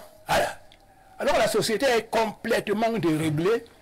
Et moi, je pense que les premiers remèdes qu'on doit, c'est les enfants à la maison. Il faut dénoncer, même si votre fils devient bandit, il faut le dénoncer. Ça permet qu'on dise aujourd'hui que le Camerounais s'occupe du Camerounais. D'accord. Ne rêvons plus le tourisme. On a tellement saboté le nom de Cameroun dans tous les médias que quand on dit à quelqu'un va au Cameroun, il se met à pleurer au Cameroun. On vous tue en pleine ville. Donc, moi, je pleure. C'est pourquoi je vous ai parlé d'un rêve où j'étais dans un tunnel. Un tunnel noir. Nous sommes en plein tunnel noir, monsieur Elvis Fa. En plein tunnel noir. On aimerait voir l'horizon de l'autre côté, mais tout est obscur. On enlève nos enfants, on tue nos enfants, on nous tue, on tue nos époux. On ne sait plus à quel sens se vouer. Aujourd'hui, on tue comme un jeu. Tout le monde marche avec son âme. Ouais. Il suffit d'une petite querelle et puis tout le monde peut apporter facilement la matière. Ce que nous buvons, des choses, nous buvons des réglages total. Voilà, le ministre et M. Ibrahim trouvent que tout est prévu pour ça, la drogue, les alcools, les mœurs, parce que quand il parle de ce grand homme qui s'est retrouvé avec une petite fille dans un hôtel et qui a perdu la vie, lui au moins s'il est bien mort. Il y a d'autres. Oui, mais l'homme là, il est mort la banane dans la bouche. Well, I think that this is the most interesting part of it here. La banane dans la bouche. I call it the most interesting part of it because we've been discussing, but we have not x-rayed where the problem is coming from. It's like we have what is causing something and we are looking at other things around. I will let you know that the situation where we find ourselves has to do with government policy. It's a kangaroo system where we are now. You would call family, you will call this, you will call that.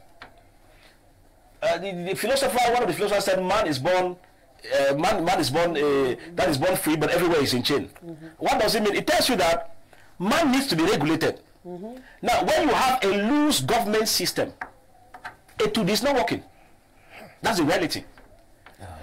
You would realize that there are policies that when you put in place, it goes right down to the family. En politique, la famille doit faire, mais il faut un système de réglage. C'est important. If you are in USA, Europe, let me tell you Rwanda here. You know that the system, if you say the cleanest city, it's Rwanda, in Africa. How did they arrive? It's a government policy. And that's why those who are there have refused to put that policy in place. But every week they go for holidays abroad. What do they copy? How do you explain to me that when we talk about crimes, for example, you and I understand that before then, when you are pregnant in school, you are expelled. A minister comes and gives a text. Non, il faut le laisser. Quand il est prêt à accoucher, on nous a dit qu'elle finit d'accoucher, elle rentre à l'école. Imaginez-vous. C'est quel genre de société? Système gouvernemental, c'est faux. Ça, ce n'est pas un système. Now you understand that a parent can walk into a school and slap a discipline master because he disciplined a child. The case goes nowhere. Where are we? How do you explain that? We're talking about drugs everywhere. Arms will leave from wherever and enter the country. How do they pass? Go to Douala. Yaoundé Douala. How many security force officers do you find on the road? Do they do their job? No. C'est l'argent qui cherche. Right. What is disturbing a government to go to one day? I said, mais vous là-bas, vous faites quoi en route? On vous attrape, vous avez pris 500, 1000 francs, on vient, on vous juge ici. Coup militaire. Un jour, pam, on vous donne 5 ans de prison. Ouais. Est-ce que ça vous fait ça encore? Le ministre est ici, il connaît ce qui se passe à l'époque d'Aïdjo.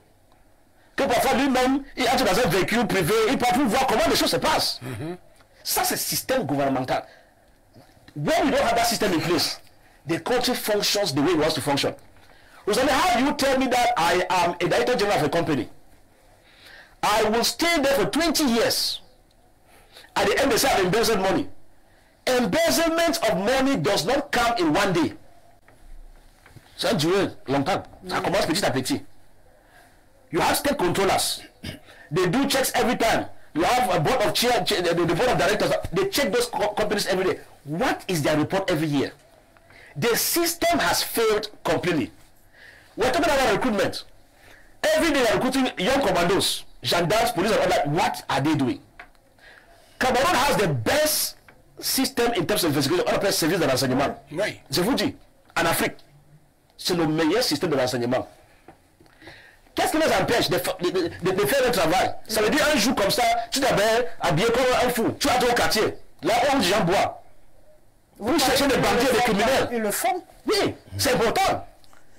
How do you explain to me that you catch a journalist, you want to catch this, people want to strike, protest, party militants, MRC, they are in prison. You have to do this. All these young people, what are they doing? They have to go into the quarters. Il y a des crimes partout. Qu'est-ce qu'ils font? Avec l'argent de l'État qu'on les paye. Donc vous n'êtes pas d'accord avec Ibrahim qui dit qu'il travaille et qu'il faut regarder le problème ailleurs, puisque lui disait qu'il fallait saluer nos forces de défense. Non, il y a un travail remarquable de ce côté-là. Lorsque moi je vous écoute, ils ont possibilité de faire mieux, ils ne font pas.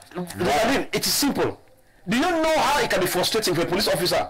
You catch a thief in van, you lock. He goes to a steakhouse, the next day he's out. I mean, you catch him with the hand. Vous voyez ce pas? Tu l'amènes. Demain, au tribunal. Après, l'agent passe, il sort. C'est frustrant. C'est frustration au premier degré. So at the end of it, how do you explain that? You go to the detention centers. People who can commit small crimes, they are there for a long time. Then the real criminals who are in the government sectors are moving in Prados alike. So the system has to be overhauled. Oui, c'est la corruption. Celui qui a volé gros à l'argent pour corrompre. Celui qui a volé petit n'a rien pour donner. Donc, so any moment, Rosaline, a government system comes in place. It regulates everything. Where they say nobody is above the law. The moment you don't put, when you want to punish Rosaline because she's a journalist, you forget that there's another person who has stolen money from the government treasury, who is even the one asking that you should be arrested. So we don't have a system of accountability. Those who rule us don't fear God. God has left them alone. So because of this system, that's why you see, even in Sierra, we say that the whole system must be overhauled. You must start, on appelle nouveau Cameroun, nouveau système de gouvernance. Si tu n'entends pas dans ça, on va parler ici demain, après-demain. Après moi, je vais tomber dans le piège en sortant. C'est un problème. C'est un problème. Rassurez-vous, on ne tombe pas dans les pièges en sortant de ce plateau. Il n'y a pas de piège. C'est un exemple. Non, j'ai compris ce qu'il veut dire. Non, il ne peut pas tomber. Parce que dès qu'il va prendre la route pour aller tomber, moi je vais l'arrêter au passage. D'accord. Pour qu'il n'aille pas tomber. Hein, Mustapha? Ça fait beaucoup d'années que tu me connais. Oui. Voilà, on ne tombe pas avec moi. On reste debout, même si c'est dur. Le jour où on est fatigué, on rentre au village boire le vent de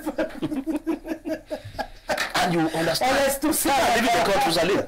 Is it normal the teachers are living? Until the government is giving a communiqué, enseignant, qui a eu le report, il doit expliquer pourquoi il sort. Directeur général et tout, ne sort pas. Ça veut dire que ça ne va pas. On doit refaire Cameroun. En même temps, ça c'est la vérité. Sinon, on va tourner autour, et ça va de même gâter plus le rêve que le ministre est en train de voir là. Oui. Allez, Maître Maillot, vous êtes dans la même tendance, il faut refaire le Cameroun pour vous aussi, pour ne plus avoir ce genre de situation. Et sortir du rêve du ministre qui nous voit dans un tunnel sombre où on n'a pas de lumière à l'horizon, on ne voit même plus l'arrière d'où on venait. on est dans un milieu de tuyaux où on ne sait plus de quel côté partir pour voir l'horizon plus lumineux que ce que nous avons. Et du coup, on a raison d'avoir peur. Voilà, je pense qu'il faut repenser les politiques publiques en matière d'insécurité ou de sécurité. Je loue beaucoup les efforts de nos forces de maintien de l'ordre. Ces gars se battent vraiment. Je vous jure que pour ce qui est des coins de la capitale, il est récurrent que je rentre à des heures tardives, mais que je trouve quand même soit les agents de la gendarmerie, que les agents de la police d'ailleurs dans certains carrefours d'artères de la capitale. Vous savez, la présence du béret rouge ou bien du béret vert ou autre, n'est-ce pas, ça crée une certaine panique au sein de la société des malfaiteurs. Moi? Oui. Ouais, au sein de la société des malfaiteurs. Mais je voudrais dire, pour ce qui est de l'insécurité, que Rosalie, voyez-vous, l'insécurité n'est pas une chose nouvelle. En réalité, lorsqu'on rentre même dans la Bible, pour ce qui est de l'Ancien Testament, on va vous parler de Caïn et Abel, n'est-ce pas? Oui, et Abel. Et lorsqu'on rentre même d'ailleurs dans le contexte de l'ancienne époque, même l'époque de nos grands-parents, où il y avait toujours de l'insécurité. En réalité, le ministre a dit quelque chose tout à l'heure, les parents. En fait, lorsque nous analysons une situation, à l'état actuel, on est en train de parler des enfants, c'est vrai. Mais il faudrait dire que les habitudes des enfants d'aujourd'hui reflètent ce que sont les parents d'aujourd'hui. Ok. En réalité, lorsqu'un enfant se bagarre dehors, rentre dans la cuisine en pleurant, dire à sa mère, maman, tel m'a tapé. Au lieu que sa maman lui dit, donc ne bagarre pas, c'est ton frère, il lui dit, c'est la dernière fois que tu viens me voir ici en pleurant qu'on t'a tapé. Si tu ne peux pas bagarrer, cale là-bas. C'est-à-dire que tu demandes à l'enfant de se venger à chaque fois qu'il y a une situation. Alors, il y a même des enfants sur un plateau de télévision, quelqu'un dénonçait que quand lui était petit, il connaissait un parent qui disait à son fils que si on veut ton livre, toi aussi il faut le livre de quelqu'un de là-bas, pourvu que moi je te vois ici à la maison avec un livre. Voilà le genre de parents que nous avons aujourd'hui. Lorsque nous on était encore plus petits, le slogan au village, dans où nous on a grandi, c'était que les enfants ne boivent pas d'alcool. Mais allez dans nos quartiers, dans certains milieux aujourd'hui, les parents boivent avec leurs enfants. Voici le genre d'enfants qu'on veut avoir et qu'on est en train de jeter le pauvre tout le temps en disant les enfants font ceci.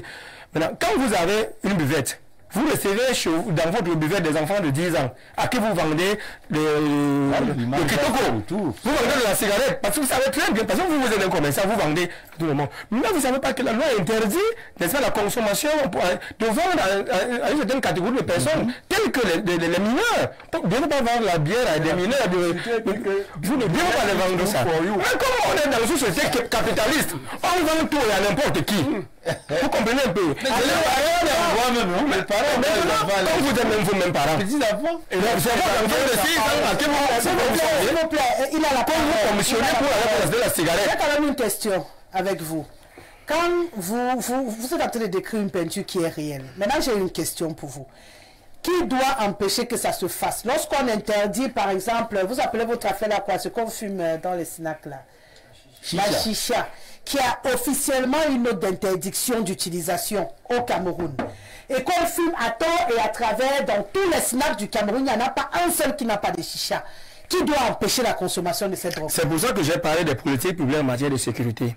Ceux qui sont en charge. Ces policiers, j'allais dire ces gendarmes. Je dis, je loue. Écoutez, est-ce que ce sont les gendarmes? Quand ils parlent de l'argent dans ces snacks-là avant de rentrer s'asseoir dans le. Nous ne pouvons pas quand même ignorer le rôle important que jouent les FMO pour ce qui est de la sécurité, même si cette sécurité, n'est-ce pas, le niveau de sécurité dont on escompte n'est pas encore atteint. Mais je vous dis, c'est un échec global. Parce qu'en réalité, lorsque le monsieur Fa décrit par exemple maintenant les détournements, en réalité c'est parce qu'il y a des détournements qu'il y a assez d'insécurité. Dans une certaine manière, l'insécurité n'est pas seulement sociétale, il y a aussi l'insécurité alimentaire, il y a aussi l'insécurité médicale, ainsi de suite. Toutes ces insécurités doivent prendre en considération. Si nous voulons une insécurité globale, on ne peut pas avoir une insécurité sociétale où tu peux marcher avec, sachant que tu ne crains pas le truc, alors que ton porte-monnaie est vide. Alors que quand tu seras en santé, quand tu seras malade, Tu iras dans un hôpital et puis tu ne trouveras pas des infrastructures qui peuvent te permettre de recouvrir la santé. Donc nous parlons là d'une politique, des politiques de sécurité au niveau global, pas au niveau seulement où tu crains les agressions. Les agressions même sont petites. Si on peut t'agresser, si tu as les rangs, tu peux... Mais la pauvreté... On peut même t'agresser. C'est ça que tu t'en sortes. On peut t'agresser, tu t'en sors. Mais voyez-vous, non, et si tu ne t'en sors pas, tu peux ne pas t'en sortir comme tu peux. Non, je ne banalise pas la question. Nos enfants tous les jours là. On demande de les je vous dis une chose. Non, mais attends, les enlèvements, c'est pas aujourd'hui. C'est pas aujourd'hui. C'est aussi vrai que par le passé, il n'y avait pas assez de médias, il n'y avait pas assez de réseaux sociaux, il n'y avait pas un certain nombre de failles de communication qui permettaient que quand quelque chose se passe dans un village, aujourd'hui, avec les canaux de communication que nous avons, dès lors que quelque chose se passe, même dans l'arrière-pays, très loin dans l'arrière-pays, le même jour, tout le monde est au courant. C'est ça le privilège que nous avons aujourd'hui. Mais je peux vous rassurer que les médias ce qui se dit aujourd'hui a toujours existé. C'est ça que je vous demande. Que c'est en 2024 que les médias sont arrivés au Cameroun. Les médias sociaux. Les médias sociaux. On avait déjà les médias sociaux. On avait autant d'enlèvements qu'on a aujourd'hui. À quel degré de pénétration au Cameroun? Il y a de cela 10 ans. Est-ce que tu pouvais aller dans un village reculé du Cameroun? Tu devais avoir le réseau. Okay. Tu trouves le réseau pour pouvoir se connecter à Facebook. Là, c'est ce que je dis. Moi, il y a 10 ans, j'avais fait les reportages dans les villages. Vous trouviez le réseau? Oui. N'importe où vous alliez. Oui. C'est pas possible. Comment c'est pas possible? Le village d'un village moderne. Parce que par contre, le mien, aujourd'hui, pour pouvoir trouver le réseau, avoir le réseau. Je travaillais au Cameroun. Mais c'est possible. Donc, vous pouvez pas me dire que si vous comparez il y a 10 ans aujourd'hui, vous dites que c'est le même. Ça, c'est la réalité. Ne nous focalisons pas sur la réalité. Ne nous focalisons pas sur les agressions. C'est ça le cœur de notre débat de ce soir. Et même s'il faut résoudre le problème d'agression, il faut parler des politiques publiques en matière de sécurité. Parce que si on les politiques publiques en matière de sécurité, n'est-ce pas, on ne va pas résoudre le problème. Parce qu'il y a quelques causes que nous mettons là sur la table. En réalité, leur sortie de crise n'est qu'au niveau des politiques publiques en matière de sécurité. Qui est-ce qui met en place? C'est ça notre problème. C'est un mauvais système de gouvernance. Tu as peur de ça, non? C'est ce que je veux dire. Vous faut faire le dire comment? C'est ça qui nous parle de l'État, d'un échec des politiques publiques en matière de sécurité. Les politiques publiques, c'est un système de gouvernance et d'application de lois que tu dis. Tu sais, le critiquons toujours, pas toujours. Est-ce que vous savez que vous pouvez avoir une mauvaise politique avec une bonne gouvernance, mais que la politique publique ne marche pas? Vous pouvez avoir des bonnes politiques publiques, hein, mais si les politiques publiques ne sont pas attendées, permettez que je parle aussi. Vous pouvez avoir des bonnes politiques publiques, vous comprenez? Vous pouvez avoir des bonnes politiques publiques. Si c'est des mauvaises politiques publiques, mais avec une bonne gouvernance, les politiques publiques ne donneront pas leurs effets. Mais quand les politiques publiques ne sont pas passées, un ministre qui est à côté de moi, lorsque les politiques publiques ne sont pas bien ficelées et ne répondent pas, n'est-ce pas? J'ai dit ceci. Ça. En fait, vous êtes d'accord sur quelque chose.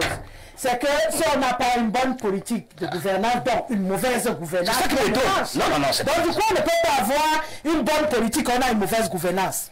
Ça n'a pas de sens. Si on a une bonne politique, logiquement, on doit avoir le reste. Si on n'a pas une bonne politique, nous faisons le reste pas en vrai. Je partage, n'est-ce pas, l'idée de, comment on appelle, l'analyse de Maître Mayo. Je dis, n'est-ce pas, on ne peut pas jeter de nos pauvres sur le FOMO. Ils font ce qu'ils peuvent. Mais est-ce que les moyens que l'État met est vraiment mis à la disposition de ceux... C'est ça qui les rend tous corrompus. Non, c'est un problème. Mais non, pas tous quand même, Ali. C'est quoi ça? Moi, je connais des gendarmes, je connais les commissaires de police, vous en connaissez sûrement. Tous corrompus. Rosalie, l'État met suffisamment de moyens. Et avec vous-même les avocats, c'est une chaîne.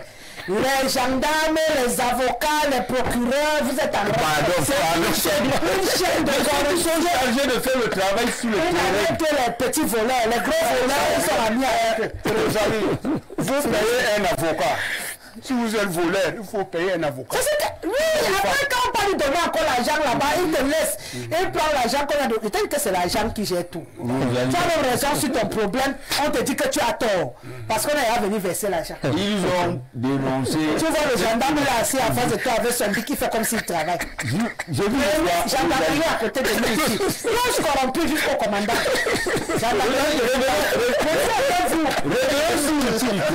Corrompu jusqu'au commandant. Ils sont corrompus. Rosalie, nous appelons là tout à l'heure, faisait l'expérience là. Appelons tout à l'heure un commissariat, une gendarmerie, que nous sommes agressés ici. On va te demander l'argent du l'argent.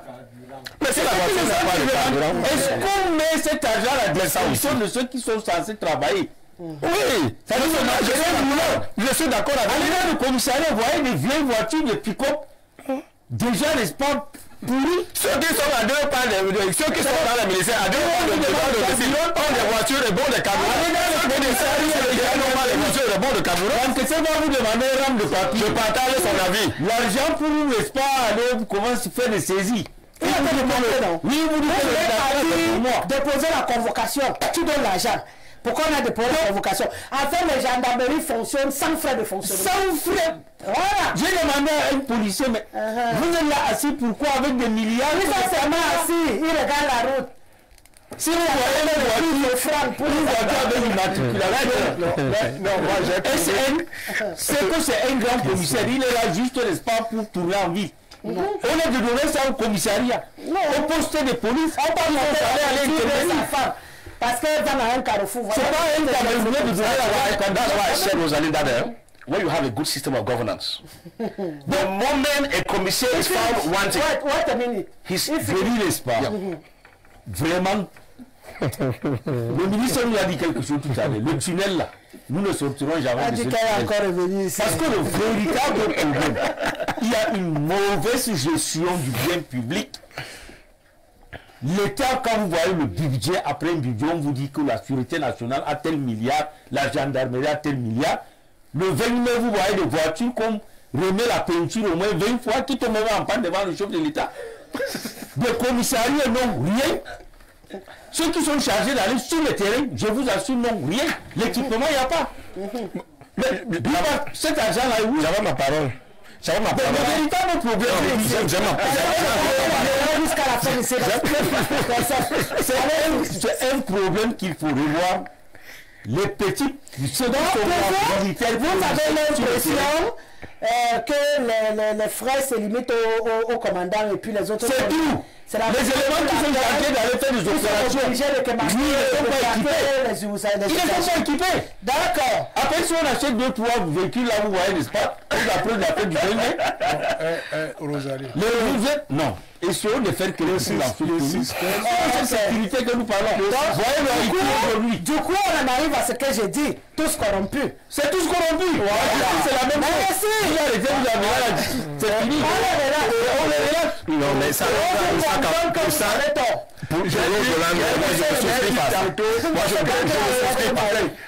ne souscris pas ça.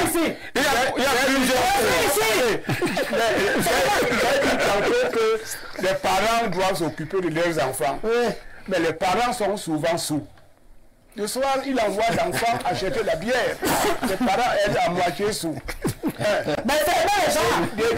De toute façon, moi, je ne bois plus maintenant. Si on ferme les bars, tout le monde a soif. On va brûler la ville. Donc, on ne peut pas fermer les bars. Tout le monde est sous. Donc, à mon avis, il faut maintenant que chaque Camerounais se pose la question. Est-ce que nous devons continuer comme ça? Comme ça, c'est ça. Posons-nous la question, vraiment. Et nous verrons les réponses. Nous devons continuer comme ça. Et nous verrons les réponses. Bon, là, vous avez dit que, la police veut travailler. Mais ils n'ont pas le matériel. Non, pas le matériel. À chaque budget, la gendarmerie, à chaque budget, on pense des centaines de milliards. Des centaines de milliards, ça c'est vrai. Est-ce que c'est théorique? Moi, je ne suis pas convaincu. C'est réel. Moi, je ne suis pas convaincu qu'ils n'ont pas le matériel.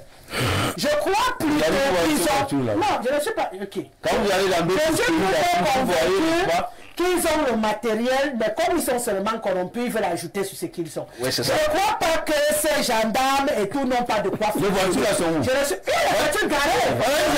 Ici, elle doit avoir Ils ont le pick-up, c'est garé. Voilà, une seule pick-up. Non, pas une seule. Si vous démarrez. Il y a la gendarmerie qui est à côté, s'ils sont seulement corrompus, ils ont le Là, pick-up. peu de matériel, ils ont ça. Et ceux qui sont, comment on appelle au quartier là? Oh, ça va me revenir. Eux aussi sont tous corrompus. Pourtant, ils ont les pick-up devant.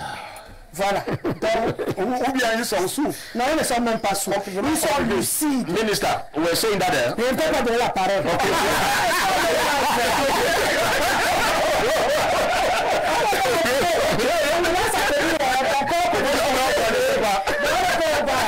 Je prends mon téléphone pour lire les messages. Ça va. Ok, non, c'est ici. C'est après. Vraiment à la fin. Ok. Bonsoir Rose, je t'apprécie bien. Mais le souci avec toi, c'est que tu n'es pas neutre au débat. Donc,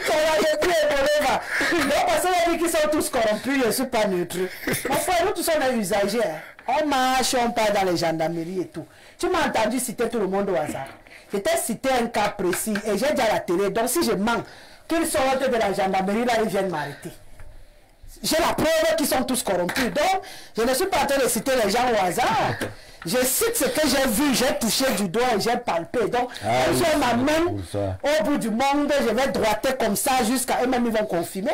Donc, on est là également pour changer. Si je peux dire comme ça, ils savent. Les infirmières aussi corrompues. Elles volent même les médicaments.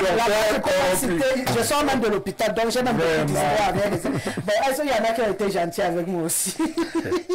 L'insécurité grandit pour 2 points à mon avis, l'accès facile à la drogue pour des jeunes et la vie qui devient extrêmement chère.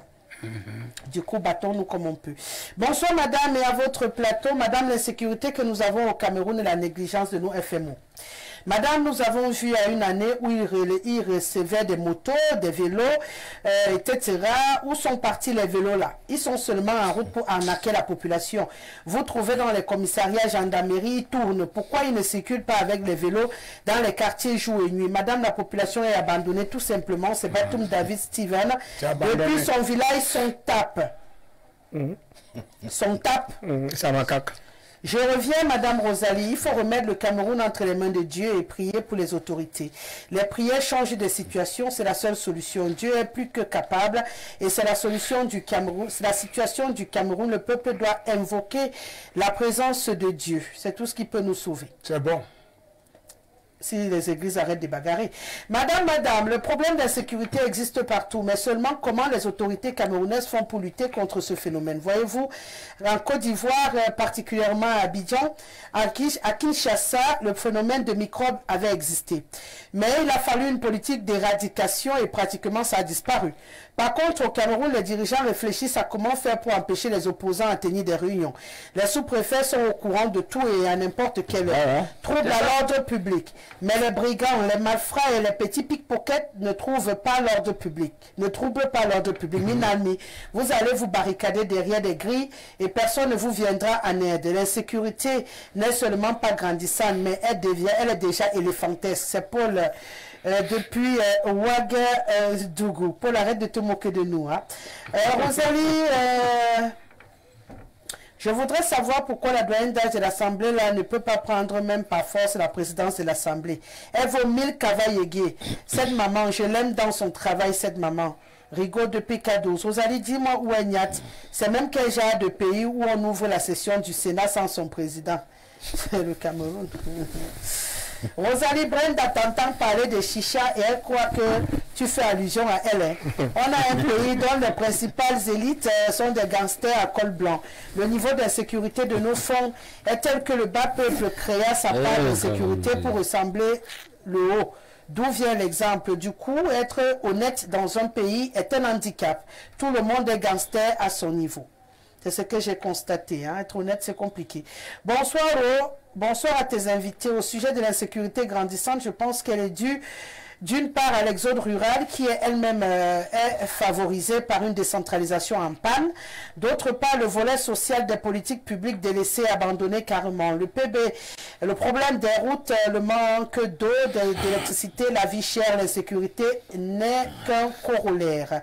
C'est Joe Dunkomo qui nous écrit. Je ne pourrais pas lire tout le monde. Hein. Le temps imparti à l'émission est arrivé à son thème. On va rester avec un thème sur les mains. On reviendra dessus demain. Bonsoir, j'aimerais aussi savoir si c'est Eto ou bien la FECAFOOT qui viendra encore assurer la sécurité. Personne n'a demandé qu'Eto vienne pour la sécurité. Qui gère seulement bien le football. C'est là-bas qu'on l'attend. Ici, là, qu'il laisse. Et qu'il laisse même les entraîneurs gérer. Je reviens s'il vous plaît, le débat est intéressant. On vole le téléphone Android d'un voisin, il saisit la brigade de recherche pour tracer le téléphone. On prend de l'argent au voisin. Quand il trace, il attrape le voleur, mais prennent de l'argent chez le voleur et n'informent plus. C'est justement ce que je suis en train de dire. J'ai vécu ce genre de choses. On te prend de l'argent et on prend à ton voleur de l'argent et puis celui qui offre le plus, c'est celui qui est sauvé. Oui, oui, vous êtes dans un problème, tu as raison, mais parce qu'il a donné plus, on commence à te tourner alors qu'on sait là où il se trouve, on te raconte des histoires à dormir debout. Toi-même, tu vois comment on est en train de tourner en rond. Et vous voulez qu'on dise qu'il n'y a pas la corruption, comment? Bonsoir Rosalie et bon retour à toi. L'insécurité au Cameroun est due aux personnes oisives qui ne font rien. Les agresseurs de nos quartiers sont des jeunes qui vadouillent dans les rues pendant qu'une espèce d'individu vole des milliards. Rosalie, beaucoup de jeunes bandits que nous voyons souvent à la télé sont arrêtés pour des petits délits informatiques, piratage, faux documents.